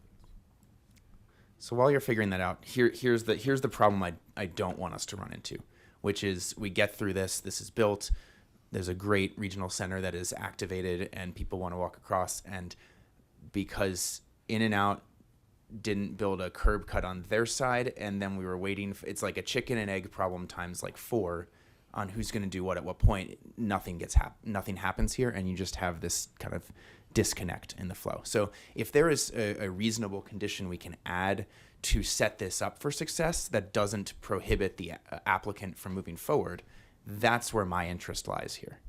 And I just want to involve staff because this is not my expertise, but I want to try to get ahead of this and in a way that does not create legal problems and does not create any headaches for the applicant. Yeah, to Don's point, I think it depends on where the property line is, and off the top of my head, I don't know exactly where that is. So I can tell you, if you look at this right here, this is built. This curb is built. This we built Right. When we built Costco, just to make sure that this would always be a straight shoot across. So this is in, so it would require some demo and rebuilding to make that happen. But I don't. I mean, there's like depends on if it's us or- one block of cement that would require demo to Yeah, create the it- curb it'd cut. Like be- it's yeah, pretty trivial. no, So is that within your control, that side? It depends on where the property line is. It Okay. depends on if the property line sits behind the sidewalk or at the road. So if it sits at the road and I own right the sidewalk to the south, I see what you're saying. then I can do it. If the property line is Costco owns to the back of the existing sidewalk, then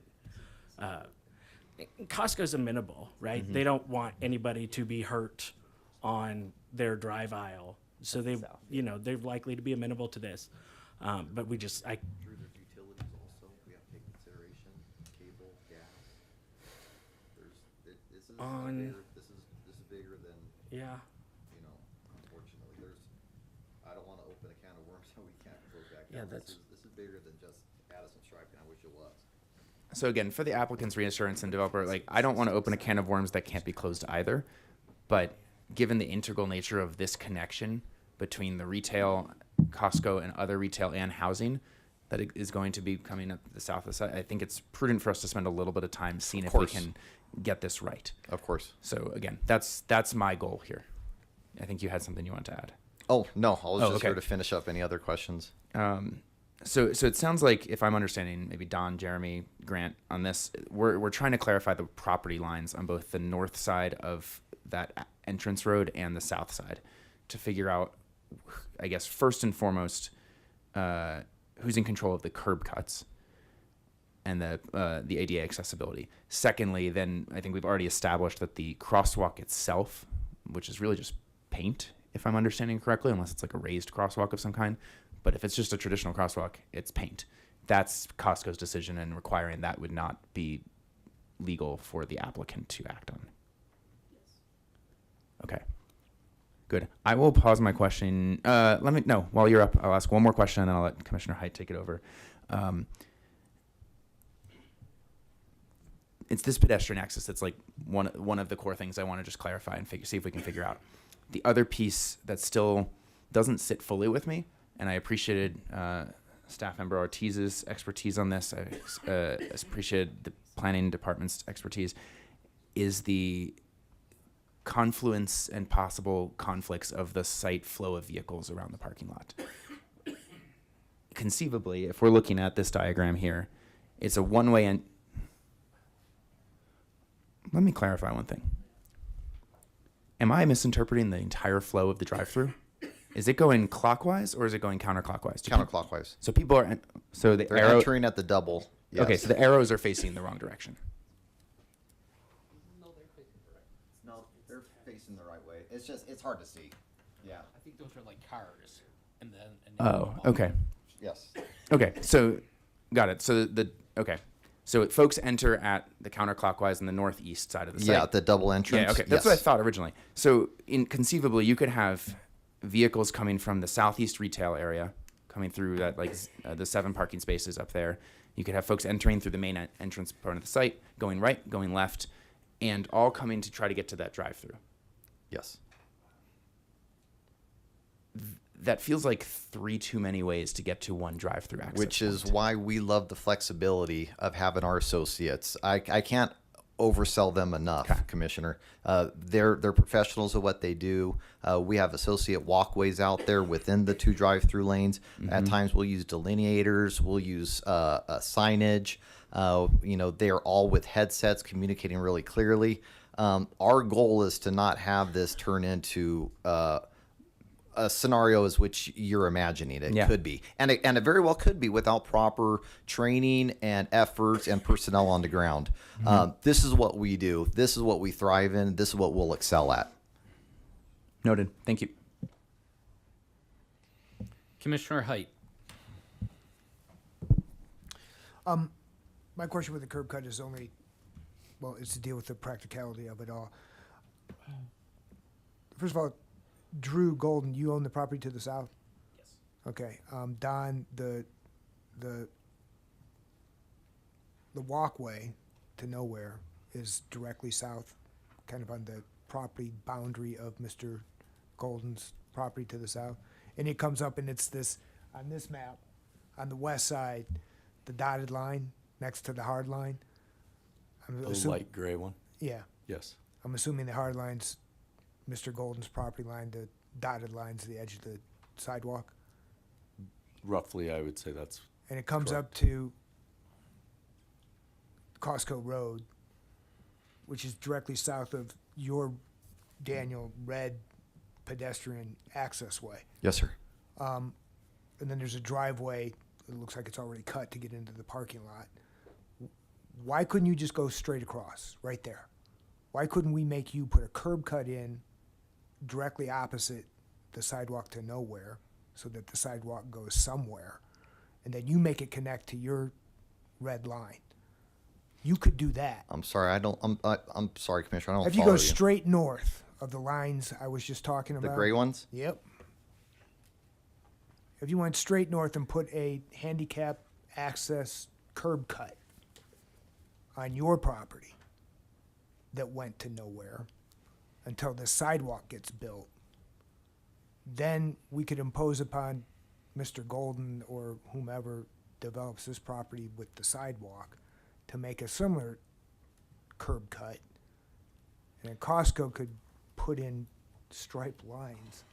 And there's the point. Could you live with that point if we made that a condition on you? Respectfully, no. But allow me an opportunity to explain. Absolutely, Okay. I'll let you. I think by adding that ADA ramp right now, you're almost encouraging these pedestrians to walk out into the street, Well, right? I want So- them to come somewhere to your property right now. through some place. Right, but wouldn't it also suggest giving people until that crosswalk is in and the ADA ramps on both sides?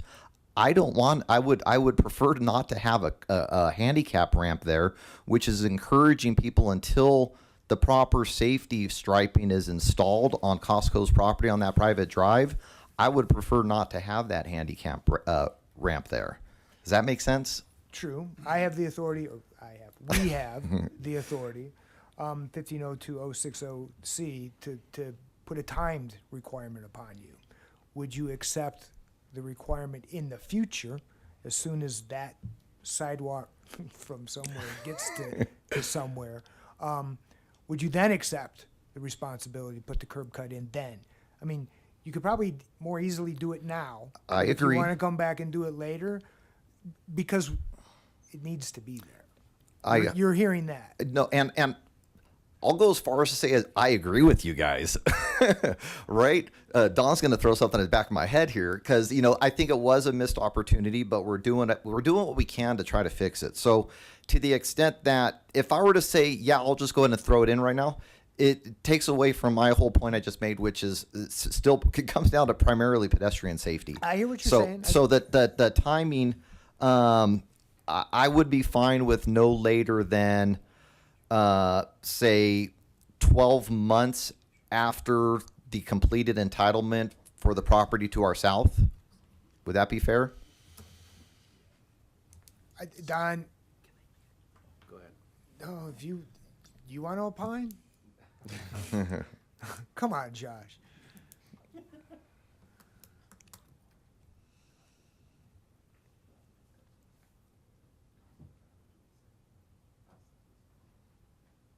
And Daniel, I don't want to put a time limit on that might be ephemeral. I just want it to happen Sure.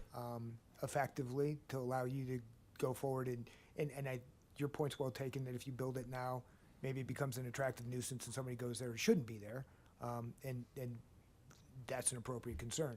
But it needs to go in at some point in time, and it needs to go in kinda across the street from where the sidewalk is planned to go. So I would like to impose it as a timed requirement. I don't know how to set the timing exactly. Don, do you have a opinion? So if I understood what Daniel offered was that after the entitlements are done on the property to the south, they would have a year to be able to tie in. To complete the curb cut on our property. Okay. And is that Which- rational? Which seems reasonable, right? Because then we would know that we have a curb cut going in, and then they could build their receiving side. But what if Drew gets his entitlements and then as he's trying to sell it, the market goes to poop and it's 18 months before he can flip it? Then Dan's off? We're going into a lot of theoreticals, guys. Of course we are, which is why I don't want to play on a time limit. I want to play on a hard requirement. I don't want it 12 months. It doesn't mean anything What to if- me. what if I don't think it's- it means anything right. to you. What if it's 12 months after the C of O is issued on the property to the south? Because about then 12 it months? doesn't matter how Who's going to long. build the sidewalk? So I'm fine with even the shorter the period, guys. Just so I mean, it's on record. It's a concern to do it, to not to do it.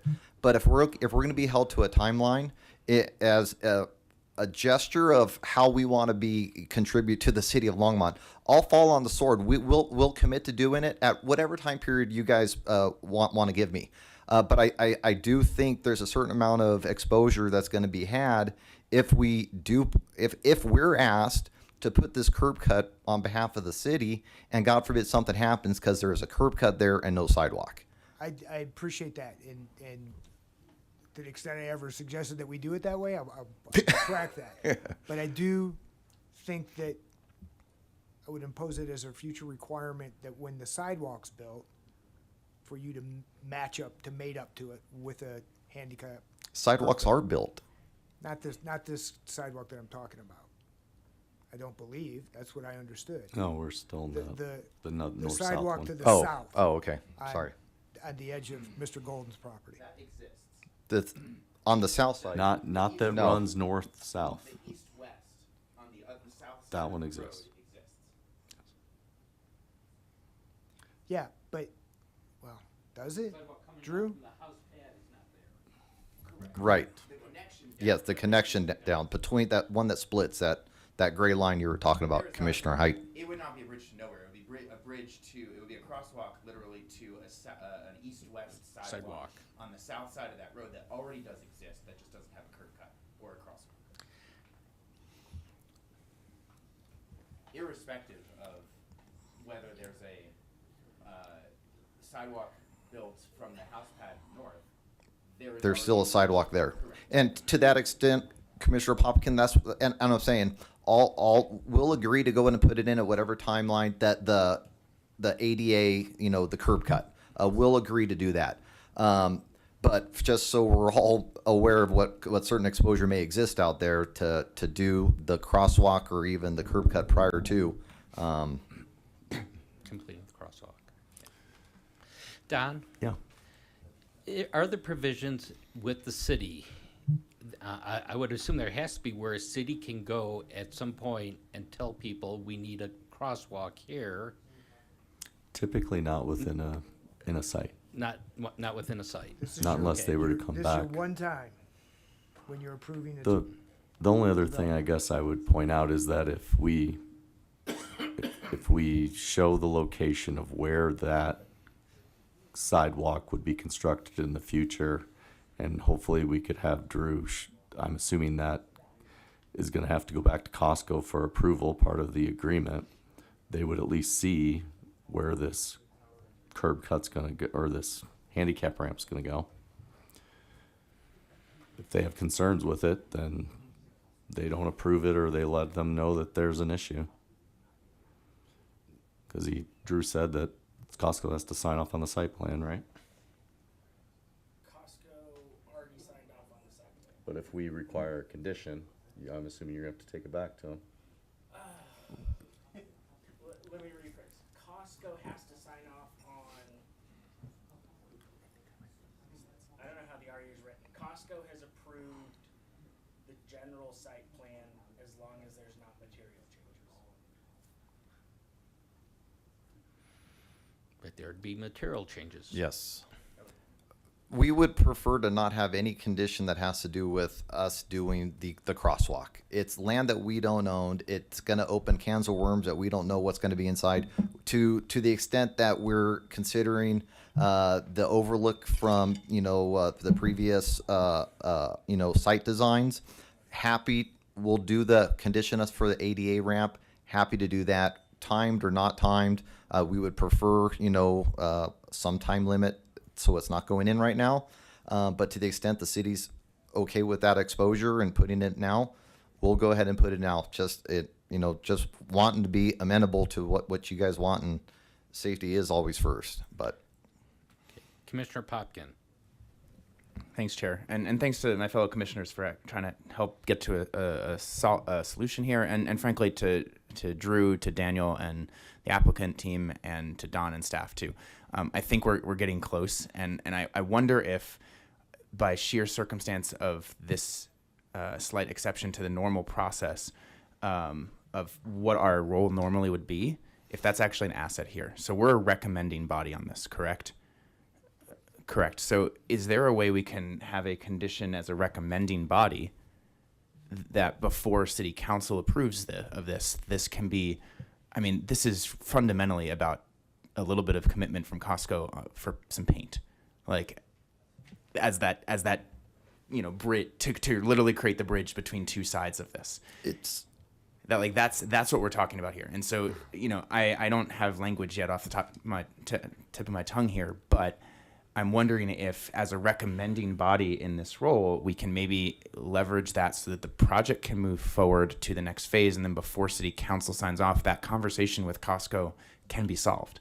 that's longer. I'm sorry to interrupt. I don't know exactly what the timeline would be from when we approve of this today as a recommending body and it goes to city council, and so I'd look to staff on what that process would be. But does that set us up to basically have a few weeks at a minimum, if not maybe a couple months? I don't know how long this takes to get to city council for approval, where that conversation can happen and perhaps alleviate this can of worms that I somewhat unintentionally didn't intend for it to be this big of a deal. Yeah. And to the extent of bringing anything that involves Costco, all due respect to them, they are the 800-pound gorilla. This is a much more in-depth conversation that will take longer than our 12/17 city council date. This So you already could- have a date when this is scheduled. If we Yes, sir. presume, well, I guess we are a recommending body, so either way, it would go to Yes, city sir. council. Yes. And city council could always override our condition.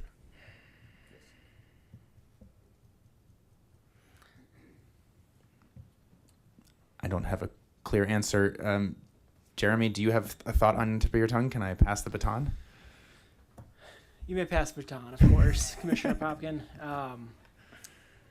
I normally don't like fluffy conditions, but perhaps a condition such as the applicant working with staff and the surrounding property owners to the maximum extent feasible to install a north-south pedestrian crossway. Pedestrian access. It doesn't necessarily mandate that it will happen. It's just a kind of a commitment that they will work with the maximum extent feasible with the surrounding property owners. If I may, I appreciate that we got developer Drew right next to me. Costco's the 800-pound gorilla. I want everybody to work together and be really nice and get this done quickly. However, I am here on behalf of In-N-Out. I have one goal here tonight, which is to hopefully get a recommended approval from you guys. Considering what has come up with this crosswalk, we're willing to do the ADA ramp on our property. Anything to the extent, and I'm with you. Fluffy language scares the heck out of me, and that's pretty fluffy. For you not liking it, you nailed it.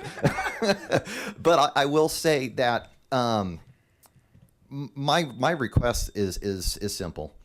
Please, if we're going to add a condition, make it something that's within my control. What's within my control is adding that ADA ramp, and to that extent, what's on our property. Happy to do it, everybody. But anything that involves third parties or outside parties, what seems like, and I agree with you, this should be with maybe another company, a 2-week conversation and 3 days worth of work. Stripe the other half, and you're done. What's being suggested here could very well turn into a 6 to 8 month ordeal with getting permissions. So, in closing, I can't stress enough.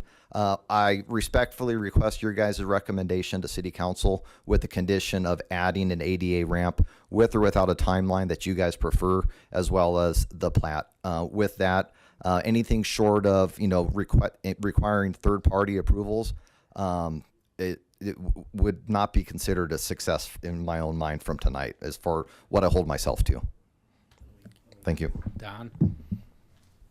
So a suggestion might be that In-N-Out agree to construct a handicap ramp on their south property line if a handicap ramp is built on the property to the south lot, whatever that lot is. So there's no time. They just need to agree that they'll build their They'll make the side commitment. if we get it on the other side. If we don't get it on the other side, then they don't ever have to build it. And if I might, to Daniel's point, waiting on Costco commits me to a specific end use for that sidewalk. So if you'll look up here, I'm not 100% sure where it is in here, but eventually there will be an easement carved out. There's a groundwater monitoring well in this general area. So while the sidewalk may end up going straight up, there's a chance that we kind of curve it away and put some turf or something in around this groundwater monitoring well. And our sidewalk ends up coming out over here.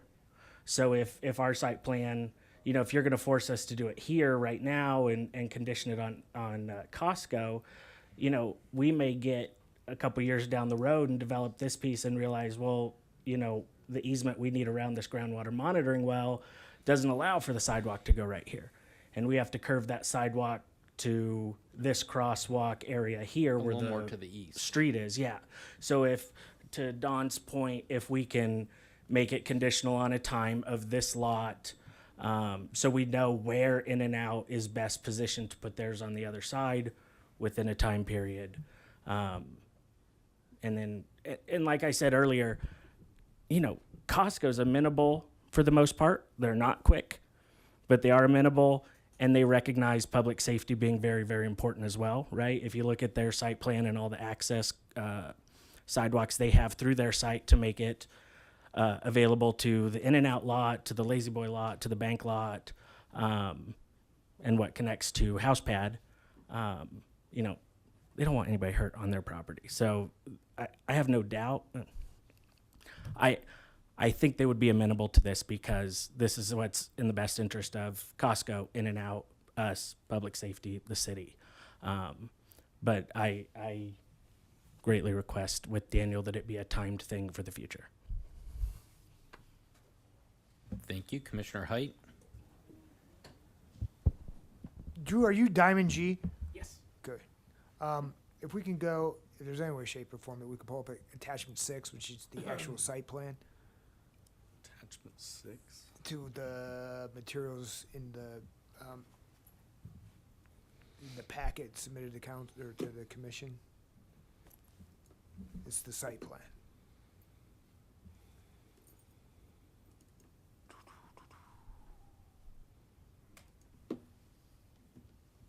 Because what Daniel had was, I don't want to say a crayon drawing, but it's kind of a crayon drawing.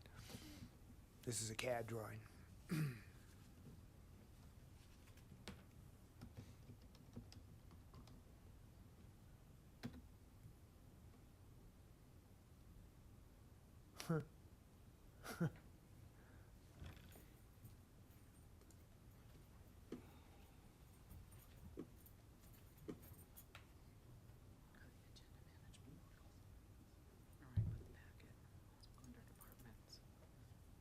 City clerk. Scroll down a little bit and go to the agenda management. Pull up the attachment 6 on our packet. So if you hit the HTML agenda, you should be able to see attachment 6. Scroll down and click on. Oh, sorry, Yep. I guess I could use my glasses. 6. 6. There you go. It's like page 3.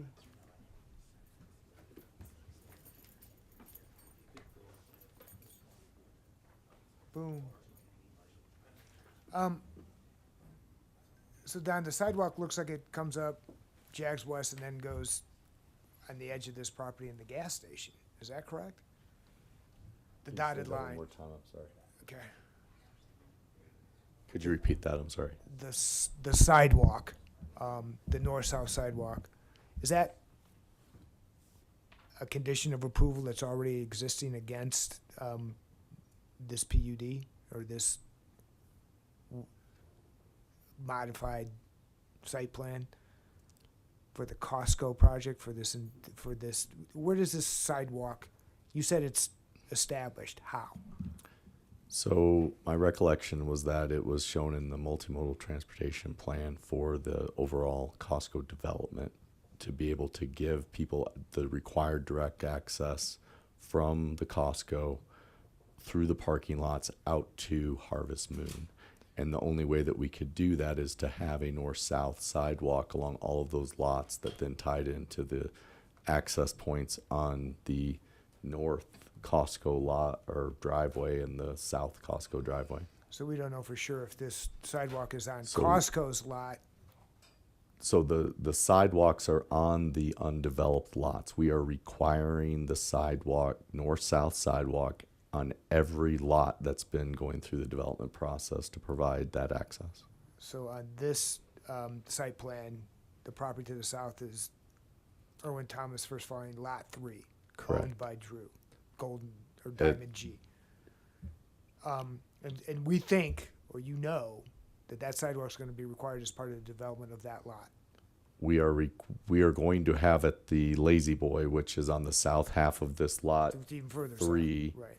is actually going to be required of Lazy Boy. They're going to have to build it to their new property line, yes.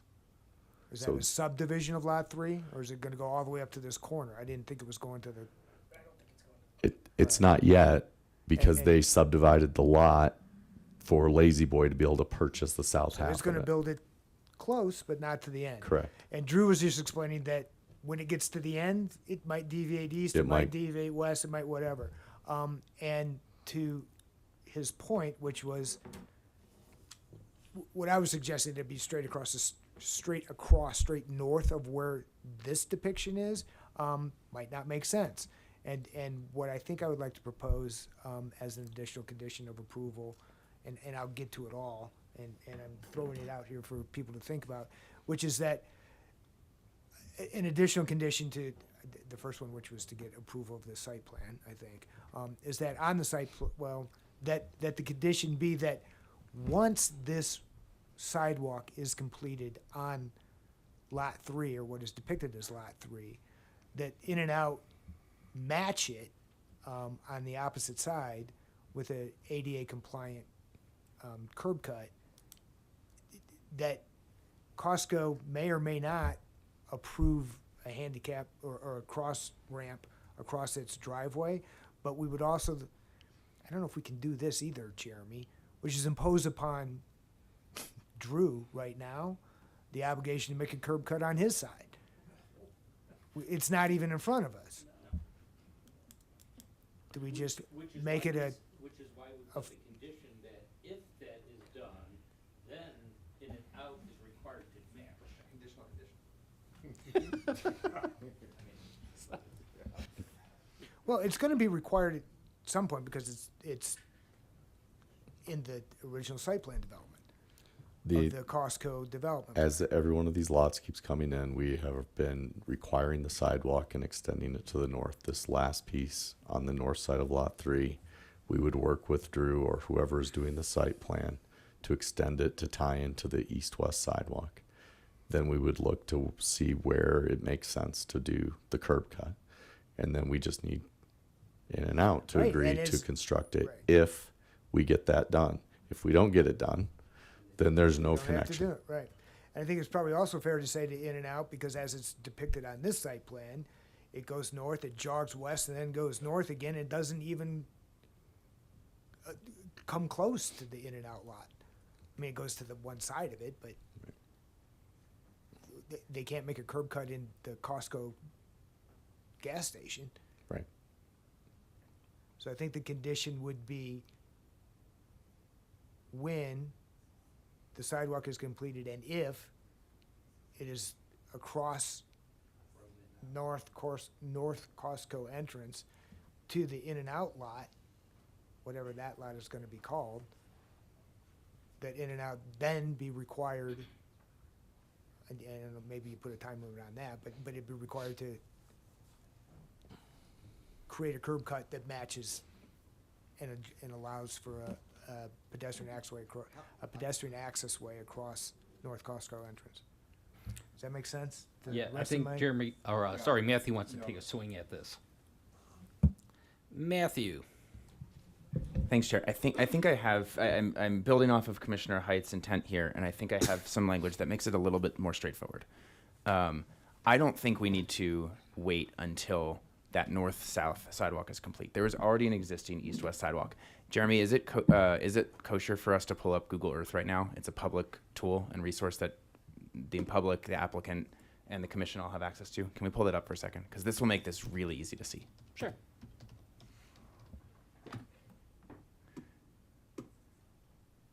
Thank you, Daniel. Oh, were you not?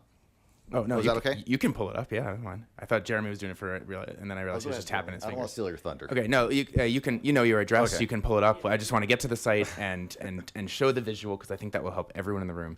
In the meantime, Jeremy, I sent you draft language if you want to take a look of what I'm about to propose in case you want time to think. You want satellite view? Yes, please. And I want street view. At the So, where am I at here? so ideally that's Google Earth, not Google. Satellite view is fine. Oh, Bing. Who used Bing? Okay. I'm not scoring any points, am I? You're fine. Google Earth here will make this.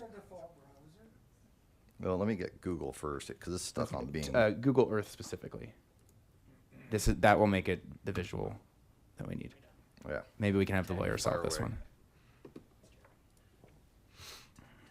So again, for anyone who's watching this fun little debate, like problem resolution situation here, we're on Google. We're going to Google Earth. You can access it on your computer or on your phone or however you like to access Google Earth.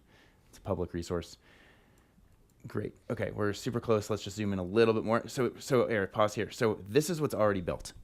We have an east-west sidewalk with a crosswalk already across the parking lot of Costco. So there's an east-west corridor connection that already exists. Regardless of what happens to the south, I guess that's lot 3. Is that considered lot 3 there on the parcel? Regardless of what happens there, even if that never happens, my intent here is that we still have some crossing be built. And so because that regardless of whether there's a bank, whether there's anything that comes in there, there's still going to be a pedestrian flow that's going to go across this area. So I think we can solve this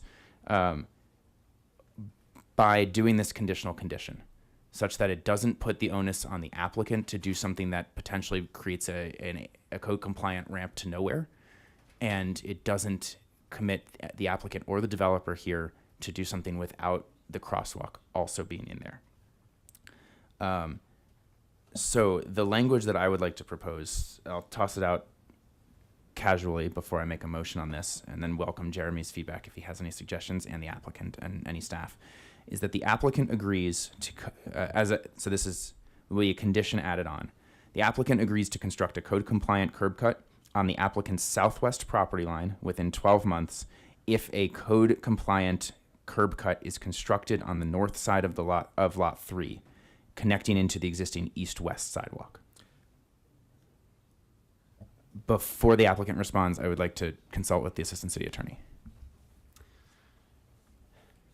Commissioner Poppin, I think my concern is more practicality. I believe that landscaping, so the crusher we see kind of like in the left-hand side right there is probably Costco property. So I'd be concerned about making it a southwest property line condition, because if we put the onerous back on Diamond G, lot 3 isn't touching that spot right there, and so you'll still have the crosswalk. You'll have the curb cut to nowhere. So I think to achieve your point, I would say the southern property line. Keep going the other way. This way? Nope, the other way. Keep going, see where the parking lot Oh, yeah. that comes right. Yep. Yep. So, yeah, I guess my intent with saying, so maybe we can clarify this. My intent with saying southwest property line was not the corner per se, but was giving the applicant actually flexibility to do what Drew was suggesting of, hey, if we need to shift the exact access points or the curb cuts, there is flexibility within the language to do that. Daniel. So I love everything you just said. I would only request one change. Sure.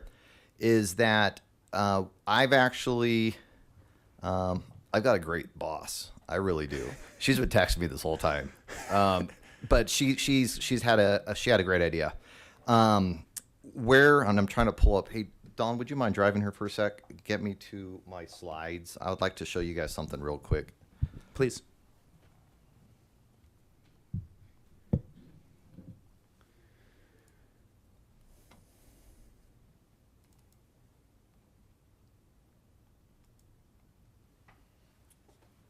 So what I would like to do is propose that the condition, let's be specific on the location, right? Okay. We have Diamond G who's here, although technically we don't want to involve them on any because they can't, right? This is about me right now. All about you. Right. So what I would like to do is coming out of our property here. Yes. So it lines up right with my walkway, and it'll connect to Drew's property. So the condition to be within everything you said, Commissioner Popkin, but let's be specific on the location. So it's A, in my control. B, it makes the most sense. And C, you've got Diamond G owns the property to the south. Right, Drew? Oh, wait, it's not. It's, yeah, I mean, what's along that sidewalk, you have the curb cut then.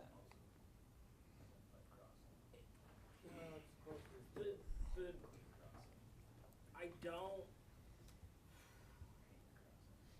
What scares me is that Costco owns to the back of the existing sidewalk. Which would allow us to make our best efforts. Look, we're all trying to do the same thing here, Yep, right? yep. I think what's been proposed, everybody's on board that it's a good idea. After 12 months, if there isn't a developer that's done it, that's done the work or has plans, meaning they needed Costco's approval, there's nothing more that can be done. I mean, we've beat this dead horse, and it's an important dead horse. I mean, I'm glad that we've addressed it to the extent that we have. But there's the 800-pound gorilla, which is Costco, and there's no telling how they're going to react to this. As the project in front of you right now, this is pretty specific. This meets to the extent this is a bigger problem. I hate to say, it's not my problem, but I want to help the problem by saying, let's do the curb cut in this exact location. If and when that project to the south is ready to be developed, condition be placed on them to put it there. And I mean, other than that, I don't know if any one of us can do more than what we have. Yeah, I appreciate that, and I would actually think that would be the optimal location to put it. I agree with you on that. So I'd be happy to amend what I was suggesting there to include that specificity if that's helpful.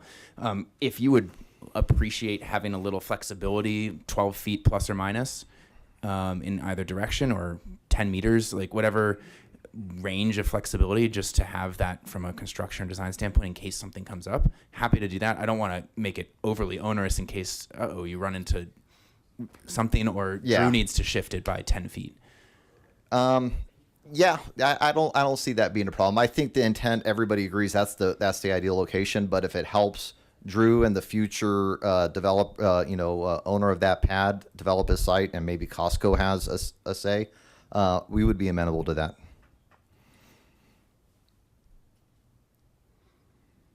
Okay, thank you.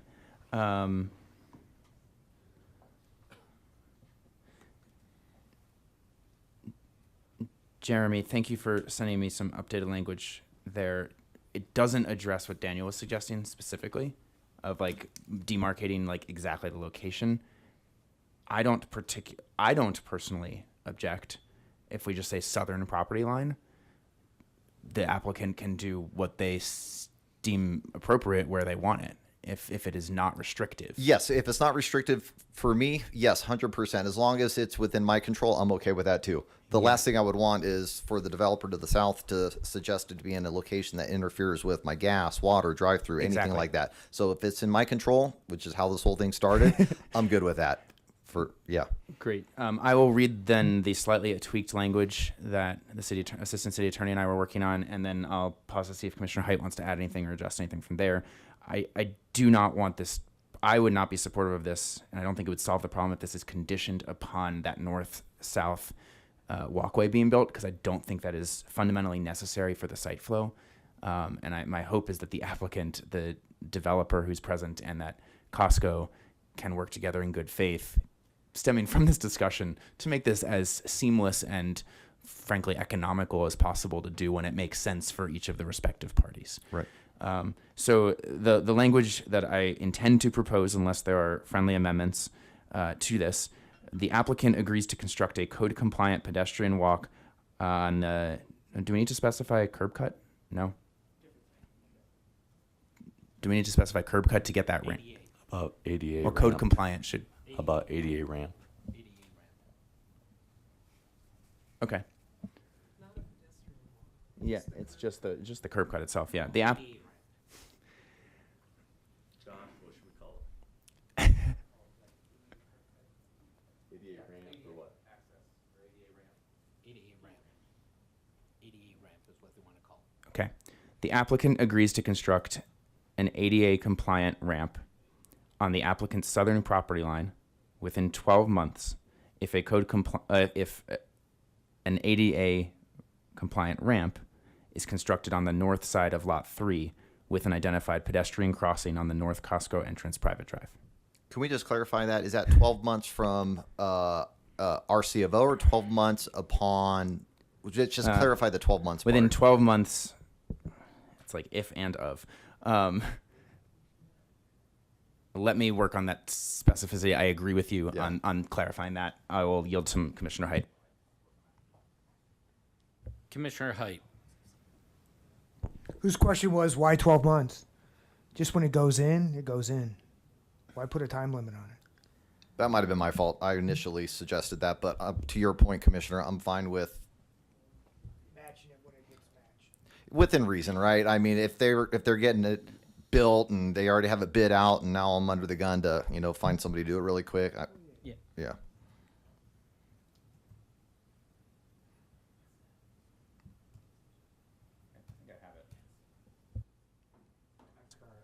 Okay, we're changing the word if to of, and I think it solves it. So the applicant agrees to construct an ADA compliant ramp on the applicant's southern property line within 12 months of an ADA compliant ramp constructed on the north side of Lot 3 with an identified pedestrian crossing on the North Costco entrance private drive.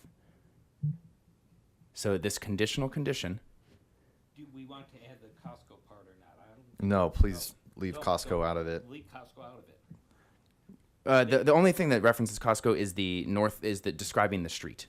It's Oh, not the Costco entrance. North Costco entrance Okay. private drive. That's Right. that's why Costco's referenced there. That's just a specificity of what the roadway is.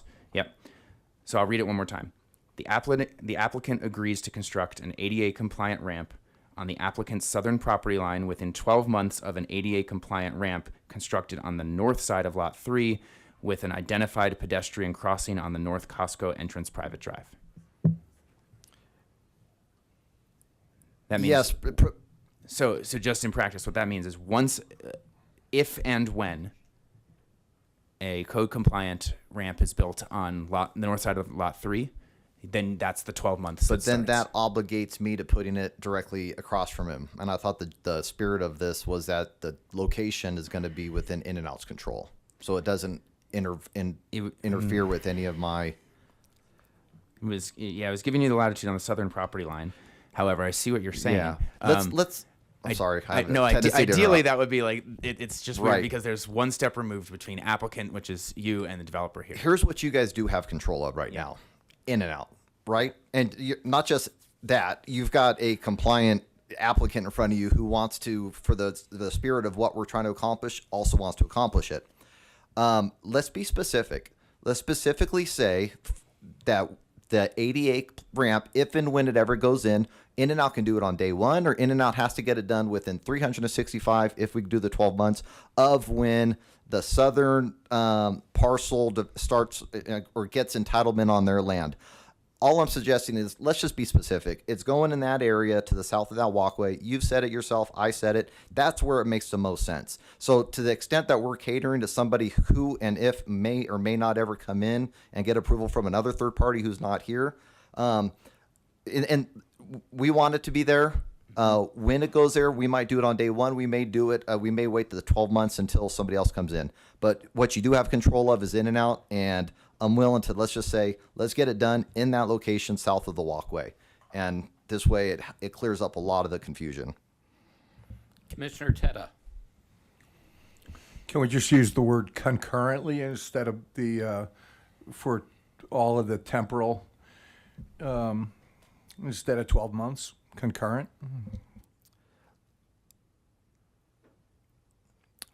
Or sooner, concurrent or sooner. In-N-Out can do it as soon, but no later than concurrently. Commissioner Popkin. I appreciate Commissioner Ted's addition there. I have no problem with putting it concurrently or sooner. As long as there's nothing that prevents me from doing it sooner than that. Look, I want this to happen. I want this to happen Right. responsibly. I want this to happen for the site flow, and I want this to happen in a way that the applicant and the developer, and ideally Costco overall, makes sense for them. And I Right. think it will enhance the regional center intention of this area. So, Commissioner. Commissioner. Read again the language regarding Lot 3, because this sidewalk might not, it might be stay on Costco's property. If it goes on Costco's property, if as designed or as written in or as depicted on Exhibit 6, it's not really on Lot 3. It might stay on Costco. And so I just want to make sure that the way I think you read it, it's as if and when it's built on Lot 3. If it's not built on Lot 3, then we've put ourselves in a trick box that we don't need to be in. So just when the sidewalk gets built, which is back to what you didn't want to do, well, it's where we are. Commissioner Popkin. Yeah, it's not. This should be concurrent with just a parallel or like adjacent curb cut being put in on the other side. Right. And whether it's, frankly, like whether it's the north of Lot 3 or like maybe we need broader language here because we can't require anything from the other developer or Costco at this point. Just in and out. That's And my so point, right? This in some ways should just be concurrently or sooner of an ADA compliant ramp constructed on just the. It's not even Lot 3. Because in all honesty, what we saw on Google Earth was a curb cut. That's where that's going to be. That's where it will be, yeah, but it's not a curb cut currently. Well, it's something. It looks like It's a sidewalk with a curve. It's just not an ADA accessible ramp. Yes, we just don't have that. that's where it's going to be. Well, we don't know because Costco may not want to put it there. But that, I'm just saying, plain devil's advocate, and that's not Lot 3. Yeah. So how? Okay, Jeremy or staff, how do we refer to the sidewalk that is north of Lot 3 and/or the Costco parking lot, depending on the exact place that you're standing? Like, what is that sidewalk called? Is there a number or a numerical reference to that sidewalk line? I mean, it's the sidewalk on the south side of the North Costco access road or whatever the term is that's on the site plan.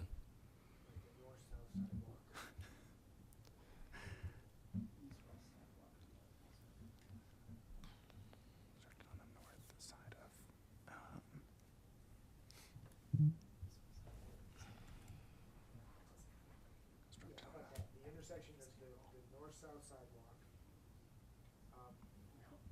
No, East-west. east-west. As it connects to the east-west. Isn't the sidewalk that we're worried about the north-south sidewalk that attaches to the multifamily homes to the side? No. No, we're worried about where the curb cut's going to be on the east-west sidewalk. If people need to walk 5 feet from that long thing, like that doesn't matter to me. From the house pad to past the bank, if they're getting to the North Costco entrance and they need to walk 5 feet to the east to cross safely here, I don't think that's fine. asking too much. That Yeah. is fine. People will respect that. That is within the realm of human expectation here. Yeah. And I think that would result in a very safe pedestrian flow for the site. So we just need to define. So it's the south. To Don's point, it's the south side of North Costco entrance, private drive,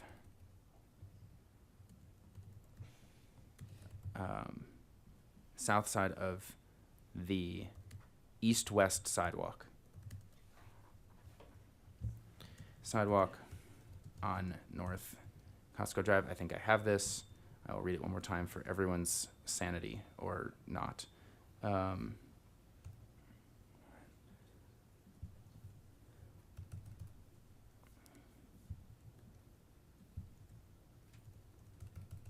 And again, I appreciate the applicant and staff's sincere patience here and willingness to try to find a solution. South side of the east-west sidewalk on.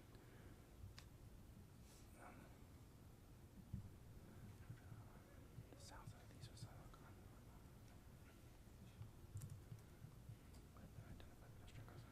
on. Okay. You are all going to hate me for this, but pay attention to the geography here.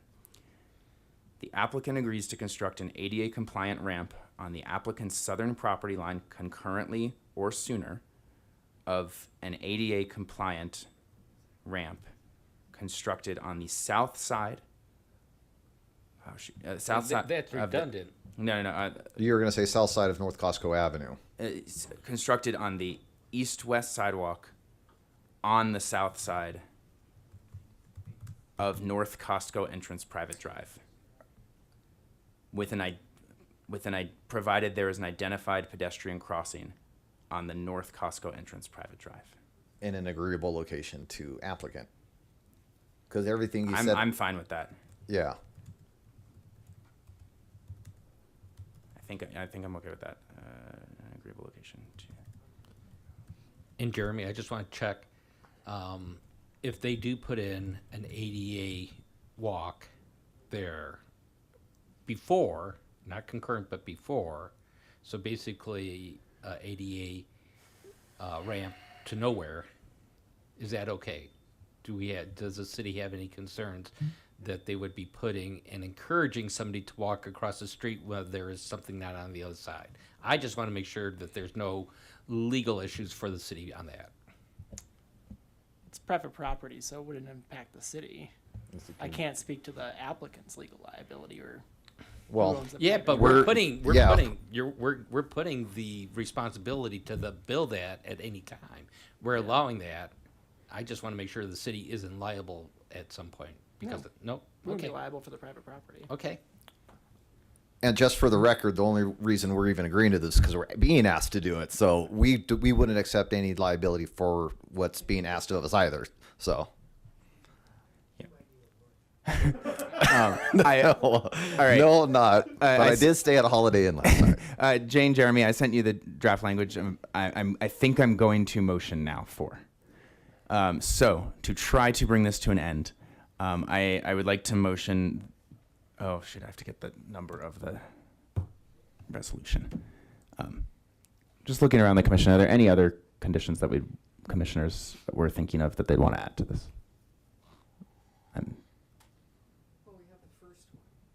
Yeah, no, I'd work off of existing.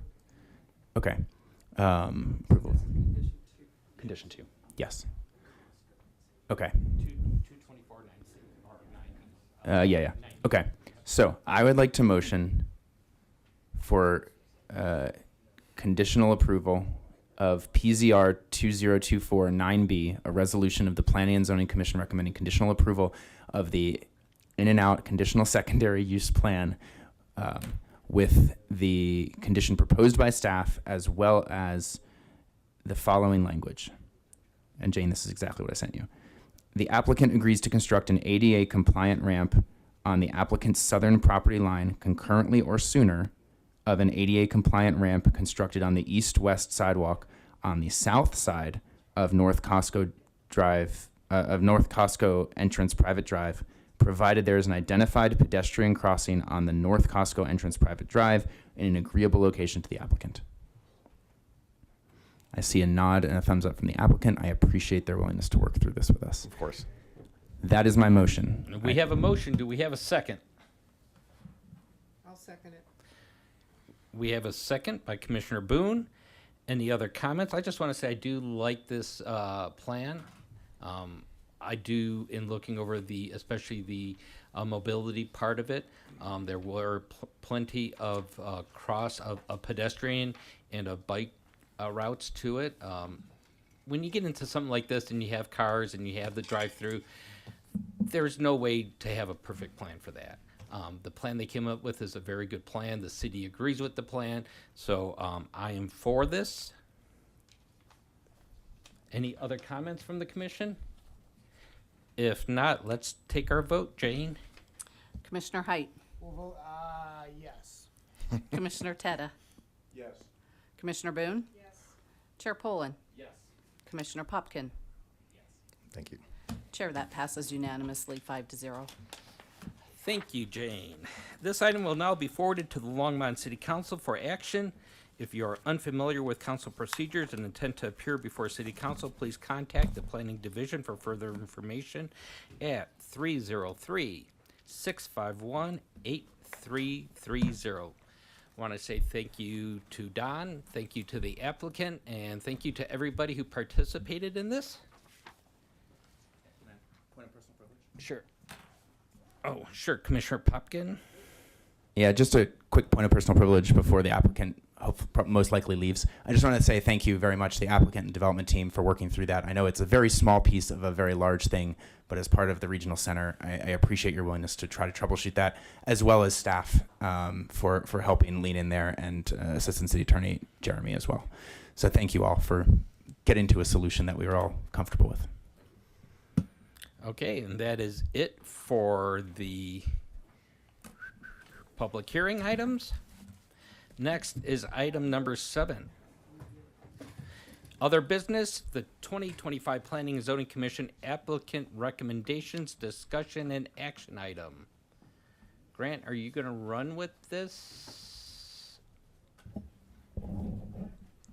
I'll be happy to try to run. I might walk instead, but given the time. So just an overview of kind of the history and what brought us here. And I think we have distributed some information, but as I think the commission knows, there was a subcommittee put together that did put together recommendations that, again, I believe the commission has for appointments for the upcoming 2025 commission. So I think the next step is to get consensus and a specific recommendation from the commission to forward on to City Council for their review. And Thank I'll- you. Yeah, Okay. and Commissioner Height and I were the two who did the interviews. Grant was also present for them. There were 8 applicants. I think I can safely say, in our view, between me and Commissioner Height, that 3 that we felt kind of stood out from the others that we would recommend for the permanent spots. There were 3 people that we really liked that we think would make good alternates. The other 2 people, we just didn't feel quite measured up to what we heard from the other 6 as being prepared. So that's kind of how we came about it. Commissioner Height, do you have any input? No, other than to thank all the applicants for their interest. The people in the back don't need to hear me now. They're gone. It was a robust panel of applicants. Appreciated all of them showing interest, and it was kind of tough to discern who we wanted, but I think we made pretty good recommendations on whom we thought were the 3 most qualified to serve as full commissioners. And was it 3 and 3? 3 and 3. 3 and 3, and the 3 alternates of that panel of 8. The other 2 that we didn't pick, I encourage them to learn more and come back. Are there any comments, any questions from the other commissioners? If not, would somebody like to make a motion that we move forward the slate as noted? Okay, I'll go ahead. I move that we go ahead and forward to the City Council the slate of 3 permanent members and not permanent members, 3 full-time members and 3 alternates, as noted in the what did you put forward, Grant? What do we call that? I can pull up the actual memo, but essentially it's the commission's recommendation to City Council. Yeah. Recommendation letter. I move forward that we move that letter of recommendation to the City Council. Do we have a second? Commissioner Popkin? Second. Any other comments, any questions? If not, Jane, let's go ahead and call for a vote. Commissioner Height? Commissioner Tedda? Commissioner Boone? Chair Poland? Commissioner Popkin? Chair, that passes unanimously 5-0. Thank you very much. We'll go ahead and move to final call. Public invited to be heard. Nobody had signed up for it. If anybody in the audience would like to come forward. Seeing nobody come forward, I'll go ahead and close out public invited to be heard final call. Next is items from the commission.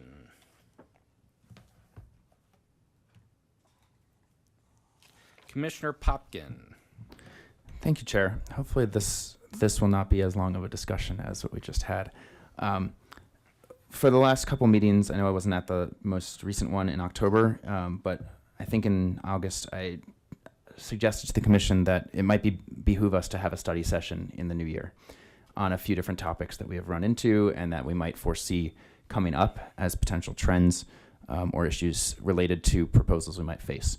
So I think it would be wise and prudent for us to not only have a study session, but to have that with the intention of potentially making recommendations on some of the topics that I'll outline in a moment, and I'm open to additional topics and discussion as well.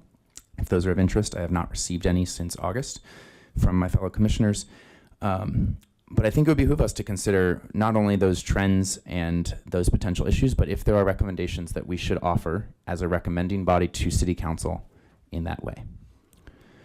The 4 topics that come to my mind here specifically relate to, and I can go into more detail on each of them as is helpful. The first is on kind of current bike parking amounts were determined, or how those were determined, and what options exist to optimize location and amount of bike parking, including understanding trends in bicycle and e-bicycle, electric bicycle use over the past 5 years and what that demand might look like going forward.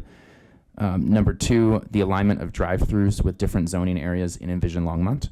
Number 3, the potential impediments to infill development or redevelopment in the land use code and Longmont development standards more generally. And understanding the role of Planning and Zoning Commission in the urban renewal planning process. So those are the 4 topics. I would very much welcome input from the commission on how many of those you're interested. I think we could probably, I think some of those are some might be clarifications and just helping us understand what our role is in certain situations. I think some might involve a little bit of staff time and research, especially on the bicycle question and the kind of the future trends there. What was number 3? Number 3 was potential impediments to infill redevelopment in the land use code and Longmont development standards. Again, we do not. I do not have an agenda of what like the recommendations should be here. I think the intention here is that we understand some of these topics more thoroughly and how they might relate to some of our decision making, and whether we want to make recommendations to City Council on any or all of those. Okay, I would also like to throw it over to either, well, I'm just going to say to Planning Development Services, either Grant or Don, if you have any feedback, if any of these topics you say, yeah, that's something definitely we can do, or something that may not be in our bailiwick. Chairman, members of the commission, I guess one of the questions I would have, I think a couple topics were probably more, I'll say, educational, exploratory. It sounded like there was also a desire to explore options to potentially make recommendations in terms of policy, et cetera. And I guess just for clarification, if you could provide at least your intent so we could weigh in. And I guess secondarily, I would add, I agree, there's a couple that probably would be a pretty big lift for staff to provide, I guess, a significant amount of research, unless it's just, I guess, dialogue amongst the commission. I think we would probably need some time to prepare. Again, definitely looking forward into next year. I would be reticent to commit to specific dates for those. Again, I think they're all good topics for discussion, but yeah, maybe you can shed a little more light on what the long-term intent. Sure. I think you're right that all are at least exploratory, and some might be recommendations. I think understanding the role of the Planning and Zoning Commission in the urban renewal process, if any, is something that wouldn't necessarily involve us making a recommendation on. For instance, it's just, what is our role? And if that's easier, just answer via email, also fine by me. We don't have to necessarily all gather together to hear that, but that would be appreciated in some way, shape, or form. The other 3 potential impediments to infill redevelopment, I realize that might be the most open-ended one. And so I think we're, with the intention of Envision Longmont and some of the planning that was done in the last few years around the steam corridor and the sugar mill area, those areas, if I'm understanding terminology and planning correctly, would be considered all infill development, and maybe specifically infill redevelopment if we're talking about brownfield sites and sites that had previously been developed. So if redevelop, I guess I would ask you, if specifying redevelopment narrows what you focus on, I would be fine with making sure that is clear, because I do want to keep this more focused on what those types of situations might be. So that's on that one. We've dealt with 3 drive-through issues this year, and maybe that's just sheer circumstance of when applicants came through, and that's probably not the norm in a year. Certainly wasn't in my first year. So if that is truly an exception to the norm from your experience, respectively in different to different levels, maybe that's unnecessary. And so I'd welcome your comments on that. I think the one hopefully is both focused and hopefully staff has a fairly good awareness of, generally it might take a little bit of work, is the bicycle question. I'm curious to know when I think it's 5% of parking spaces, when that was determined, what options, we actually learned from Ben a little bit tonight about how location is thought of. So maybe that's less important here than the amount of bike parking and the trends that we expect to see as a city in bicycle parking and e-bike use, especially with some state incentives that have gone into place recently. And so how that demand would impact how we might think about some of those land uses. Hopefully that's a fairly focused one and would involve a little bit of research to do right, but hopefully that's not super expansive. And welcome your thoughts on the other 2, on the drive-throughs and whether that's necessary, and the potential impediments to infill redevelopment. Yeah, and Don, yeah, if you want to weigh in on any of these topics, feel free. So my initial thought is, looking at, I'll say 1, 2, and 4, my suggestion would be to, I guess, look at kind of an educational session with the commission, talk history, code, kind of where we, got to where we are, or how we got to where we are, as just a jumping off point. I think that probably does make sense if you're interested in that. To your point, the role of Planning Zoning Commission, in terms of, I'll say urban renewal, et cetera. It could be a short conversation. It could be, if you're interested, we could probably have Tony Chacon and or Laura just join just for an educational session as well to kind of speak through, which I think may just be helpful for broader context. So again, those would probably be the low-hanging fruit, at least as a jumping off point. When I heard the description of potential impediments, to me, I automatically jumped to getting into real code analysis of what those impediments are, which I'm reticent to say staff could commit to a significant lift in time to do that exercise without direction from council, just because that isn't something that we have been directed to do. I would say if we were in a code update cycle, that's something that we undoubtedly would do. And to your point, and or if we were going through Envision Longmont update, that would probably be just a natural assessment. So again, hearing these topics for the first time, that would be kind of my initial reaction. I would suggest, again, at least starting off with kind of the educational components, and then maybe we could, from a staff perspective, look to see if, again, even at a high level, what we may have just, I'll say in the last 5 years, at least, again, just at a review level, identified as potential impediments, or maybe what we've heard. What I don't know, and maybe Don can weigh in, I don't know if we've been keeping track, so to speak, of impediments enough so that we could have a fruitful discussion of, yeah, these are the things. Typically what I would want to do is, do the outreach, get all that input, kind of do the check of where are we today, and then, hear from the development community and get their perspective before staff did a deep dive of, again, what potential solutions, so on and so forth. So, Don, I don't know if you have any thoughts as well. Feel free. I never pass up a chance to talk. So, a couple of things. First, on the urban renewal, I would say that I think that'd be a great idea to have Tony and Laura come, give you guys kind of some background information. One of the things that I would make sure that you're aware of is related to the STEAM process that the city went through a number of years ago when Councilmember Waters made a motion and directed staff to work on a plan for the area that started basically at South Main Street and then worked all the way out to the Sugar Mill area. My recollection was that there was a liaison from the Planning Commission involved in some of those meetings. They ended up with a plan that the council approved, but the council drove that, just so you know. That was, they made the motions, they told staff what they expected, and we worked with a consultant to come up with a general plan for redevelopment of that area.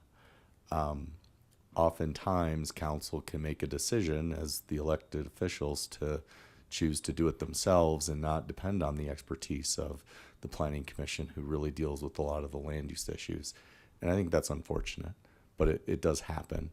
So I think at a minimum, though, as Grant described, getting Laura and Tony here for the urban renewal education, understanding like where are our areas at, what plans do we have in place, maybe what we can share about what's going on as far as projects or interest in the area. That could be a very interesting session.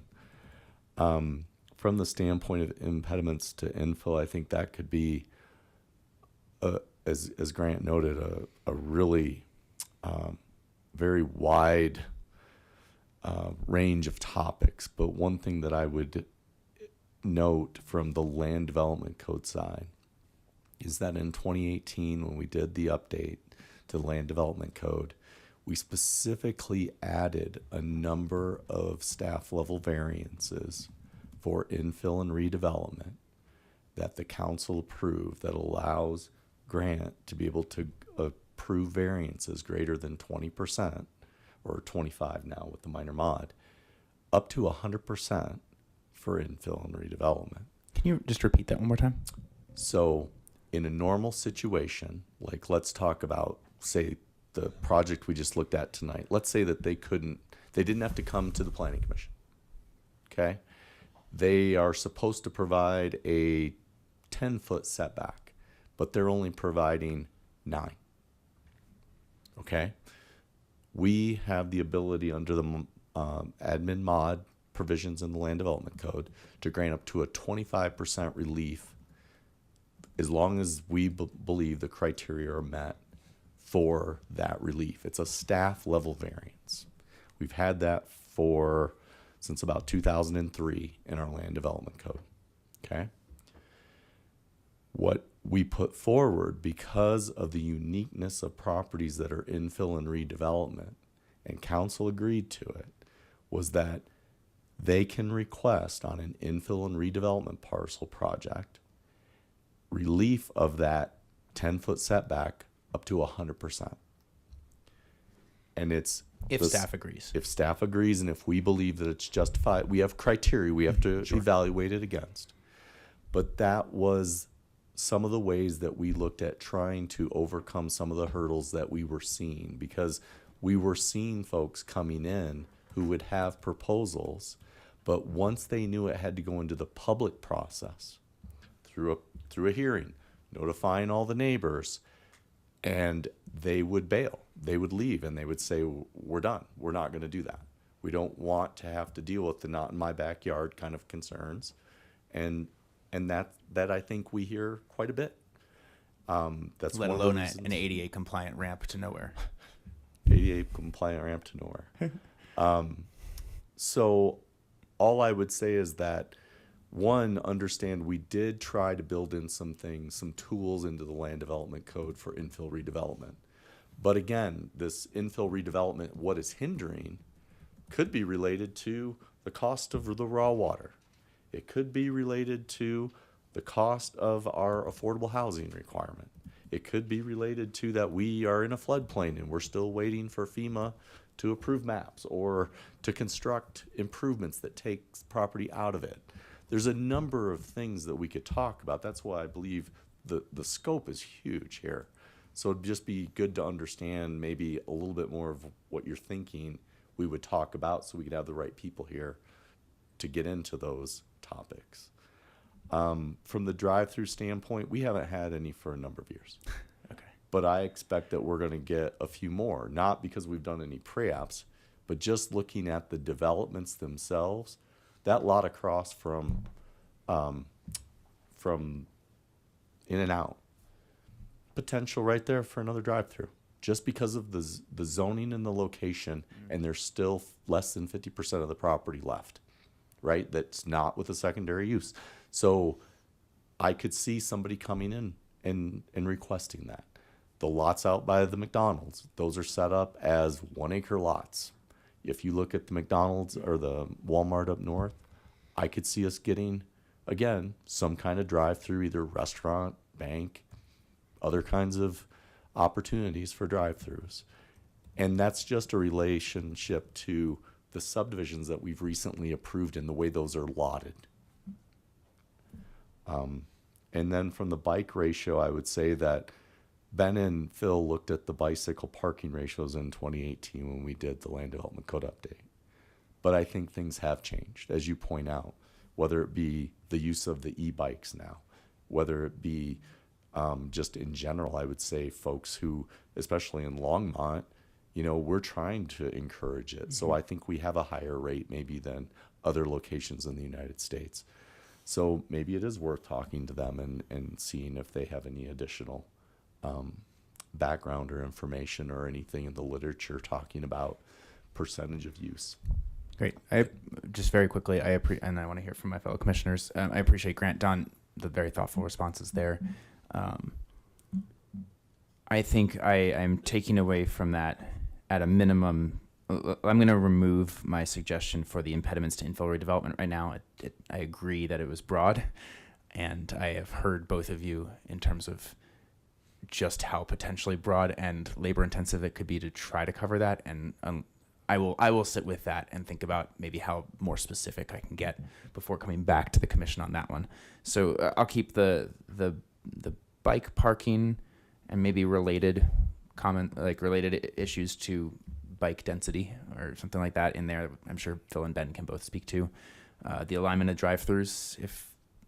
Don, I think you made a really interesting point there, that even if we haven't had a lot for a while, if there are potential lots where we could see more, I mean, it would be a very interesting situation if someone did try to propose a second drive-through in an existing regional center where we've already approved one.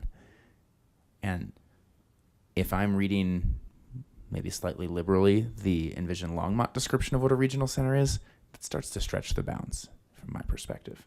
So I think that would be a very productive discussion to have, to hear from to hear from staff on, and maybe determine whether we want to make some kind of recommendation to council on what's truly appropriate for an effective regional center. And then it sounds like understanding the role of P&Z in the urban renewal process is fairly straightforward. Having Tony and Laura present, or one of them, to discuss could be really valuable for us. Don, you had made an interesting, you were delineating a couple things when you were talking about the kind of past work that's been done. It was like the current status. I liked the specificity of what you said. And it was the current status of plans or proposals, or just remind me what that language is so I can be a little bit helpful in guiding staff. I was kind of winging it, so I'm not probably going to remember, but we have the existing STEAM plan, for example, that covers the urban renewal area that is from Main Street to the east out towards the sugar mill. That goes all the way through the sugar mill area? So that would Right. be, like an update on that would probably be beneficial for you to understand what Tony has worked on with the council in the past and where that stands. And if he has any others that we've worked on that are in areas that he could share, that would be probably to your benefit as well. Yeah, is it appropriate to ask about like the current pipeline of projects in those areas, or is that not respectful for applicants at this point? I may lean on Jeremy a little bit if he has knowledge. I don't know. I mean, unless there's I guess a specific NDA equivalent that Tony has been working with, prospective applicants. I don't see a reason why they couldn't share that type of information.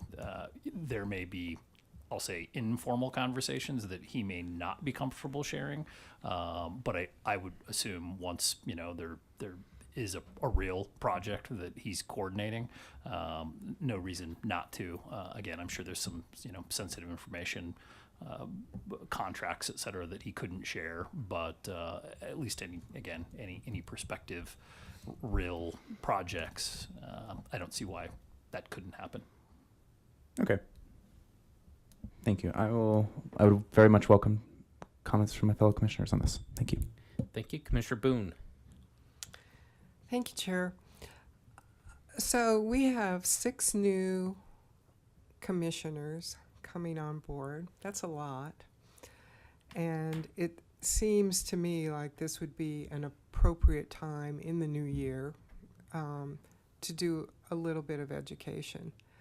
Although all of these people have an interest in planning and development, as do we, none of us are professional planners and have not had that education. You maybe have had a little, no. Well, I'm not a professional planner. Well, I know, but okay. And so we don't know as much as you guys about planning.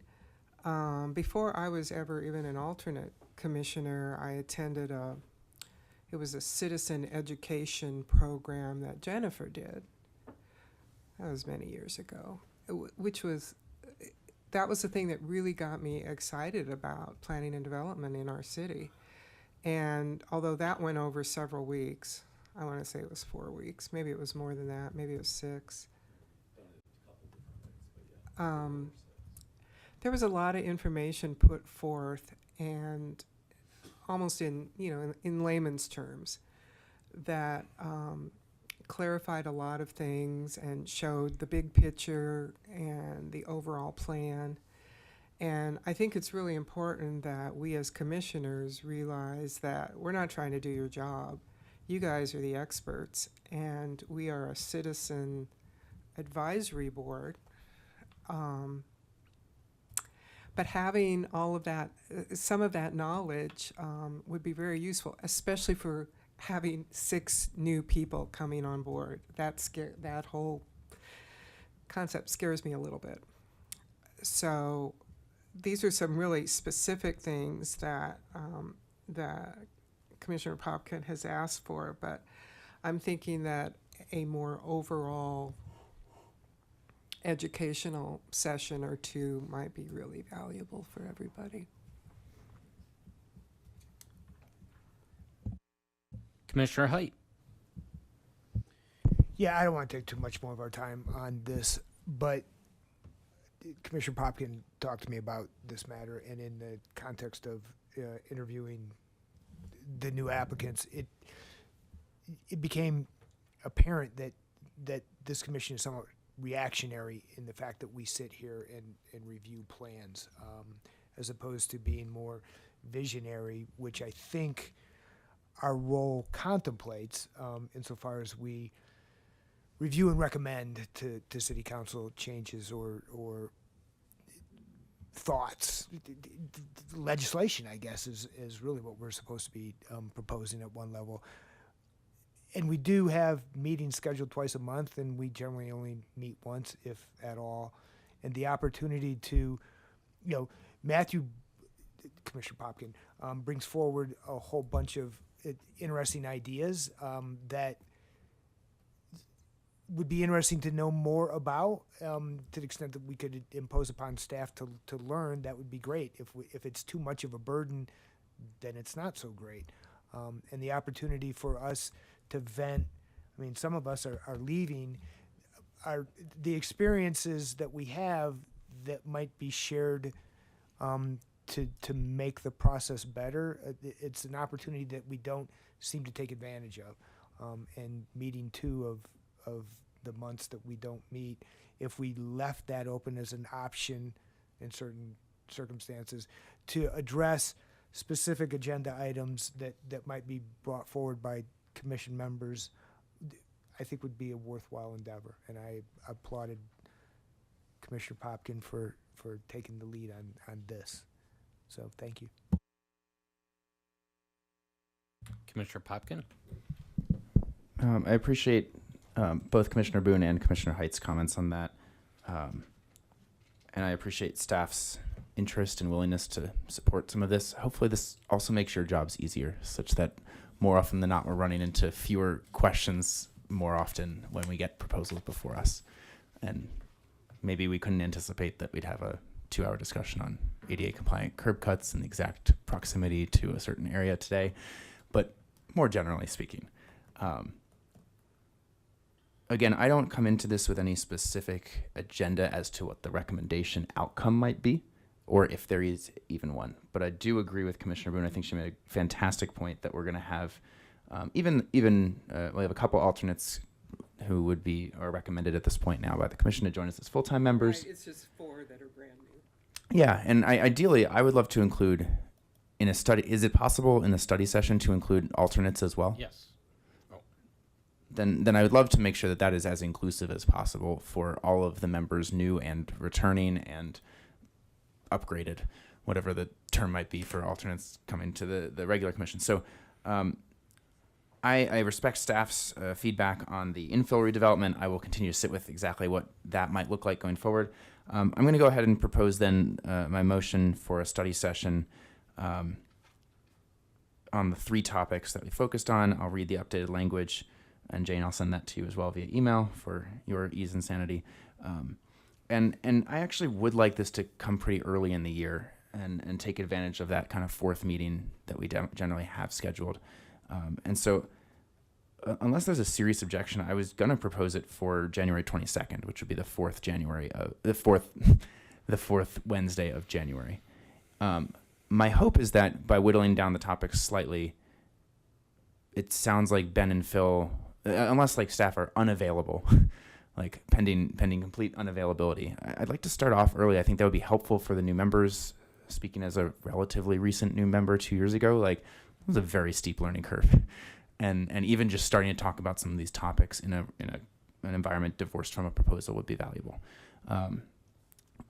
I would actually be open to it at any point in January, on either meeting in January, if that's a slightly more broad motion, especially if we don't have a proposal for the first meeting scheduled. We usually go through bylaws. I don't have recommendations for the bylaws this year, which I did this past year. So hopefully that's a fairly straightforward meeting of just kind of welcoming. So I'll keep it open-ended on January 2025, but I'd like it to kind of start off the new year unless there's significant reservation or conflict from staff. So I would like to motion to hold that the Planning and Zoning Commission hold a study session in January 2025 to discuss the following 3 topics: how current bike parking amounts were determined and what options may be reasonable to update the amount of bike parking, including but not limited to. Oh, that doesn't work. I'll tweak this language. Okay. How current bike parking amounts were determined, what options might be reasonable to update the amount of bike parking, and what trends in cycling and e-biking might merit our consideration.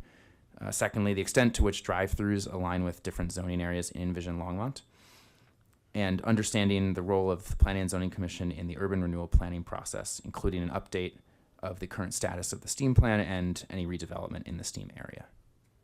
I think that's narrowly enough tailored that it doesn't impose a huge burden on staff. I would also like to add one more thought on this, which is we spend most of our interactions as a commission and with staff in this room in a stand at a podium and present to us situation. And I'd actually love for this to be in a more lateral fashion in a study room or some other room where, to the extent that it meets all the legal requirements that we have to have as a convening body, being open to the public and all of that we can actually have more of a discussion study room type environment. I would like to include that in my motion, unless there's significant reservation from staff. I don't think I don't think we need to specify that. It's understood by staff. And back about, it's been a while ago, but we had the presentation from planning and development services about demographic changes in Longmont. That was like 8 years ago. And we had the study session across the street. So I don't think we need to. If we don't need to specify. include that in the motion, that's fine. That would be my intention if that's doable and not a burden on anyone. If I may interject. Yeah. Well, I'll start with one question. Is your intent to have all three topics on one evening? Yes. And so my reaction to that would be that might be a lot for one evening. And I guess second part of that is, since it involves, I guess, a variety of staff, I would hate to make a commitment on their behalf. Maybe if you could allow us some flexibility so we could aim for a January meeting on one of those topics. And if there's a preference, we can coordinate with staff. Since we are reconvening in December, I can probably give you a better indication in December if that is feasible for January. As much as I'd like to commit people outside of my. Fair point.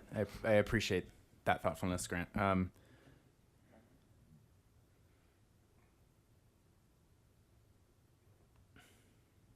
thinking for a second. Chair, did you have a comment? Your mic was on, but I don't know if you had a. Oh, no. I was just going to agree with Grant. That was my thought too. Is first of all, having all three in one night is probably not. Wouldn't give us enough ability to go into the depth that some of those topics may incur. Second of all, the time frame specifying that date, while maybe having one on that date, I would like to give Planning and Development Services time to be able to put forward appropriate presentations to us and not have a rushed presentation. So I would rather not be as specific on the timeframes. I think they understand the timeframes and our concerns. That's why I would be not as interested in putting a time frame saying as soon as development services can in the first quarter, something more to that. I'm thinking more like that, openness, to give them the benefit to be able to look at it, because we are coming up on the holidays. There's probably not going to be a lot of work done between now and New Year's on this. So I would like to give them some flexibility in coming up with the topics and when they are presented. I could see it being like two different days. Yeah, that would be my suggestion through the chair, Commission Member Popkin.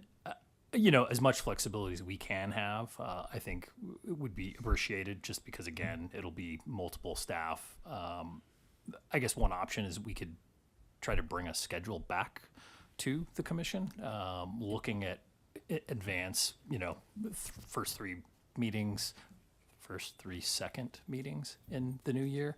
And again, with coordination through the multiple parties, see if that works for the commission as well. That would be at least my recommendation, kind of off the cuff, past my bedtime. Commissioner Boone. Thank you. I was just going to say, it doesn't seem like this is something that needs a motion and a vote. I think we all understand that we would like to get some more education, and it could just be a suggestion. You've heard us, and I think if you came back to next month, or even via email or something with, after you've thought about it, that would be sufficient in my. That would definitely give us the most flexibility, and I would appreciate that. Right. I just don't think we need the formality of demanding that you do that for us. Commissioner Popkin. Yeah, I had already blocked a time and date specifically in my calendar, so I was really hoping. No, that's fine by me. I think my sincere preference, my preference would be not have us all have to come like multiple second meetings of the month. So the leanest calendar that you think is feasible would be, I guess, my encouragement, and hopefully that also respects staff time too. So like by doing 1-1-1 might actually stretch things out a little bit excessively. So I'll give you flexibility on that. If we don't need to make a motion and you've heard us, fine by me. I thought from a topic standpoint that might be, I didn't know if that was necessary for staff direction, but if that's not the case, then I would just say if Send you an you email? generally have concurrence that those are the Yeah. topics you'd like to hear about, I think we can start to work on that, work on a schedule, and just coordinate the timing. We can also look, again, once we get the right people, they can at least estimate how much time they'd like to take to actually, give a presentation, and then gauge, kind of, do two topics make sense on one meeting? Okay, I think we have a concurrence on that. great. I would just add, my preference would be like as early in the year as is feasible. Thank you. Appreciate the commission's thoughtfulness and interest. Thank you. One thing, Jeremy, we haven't done this for a few years, but the first meeting, as long as there wasn't, well, we might have had a pre-meeting about it actually, where we had the city attorney come in and go over some of the legal responsibilities that we have as a commission, some of the gotchas, some of the things we have to be careful of. And once again, considering the fact that there will be 6 new members, it might not, and for even all of us, it may not be a bad idea just to have a refresher, the open meetings, etc. So maybe we can put that on the January meeting. Yes, Chair Poland, we can certainly look into that.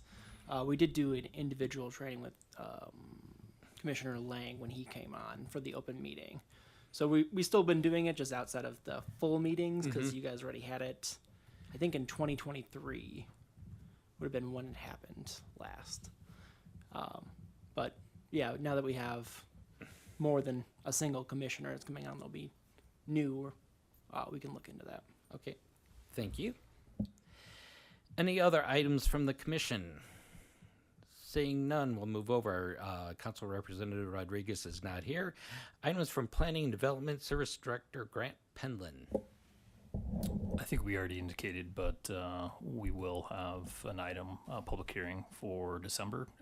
And yeah, looking forward into January, we will likely have a couple lined up. So again, just speaking overall number of meetings, yeah, we definitely have some coming forward December and January. Okay, thank you very much. Don wants it to be on Christmas, 18th. Oh, maybe we could do a study session on Christmas. If you're willing. Okay, that's it. And so we are now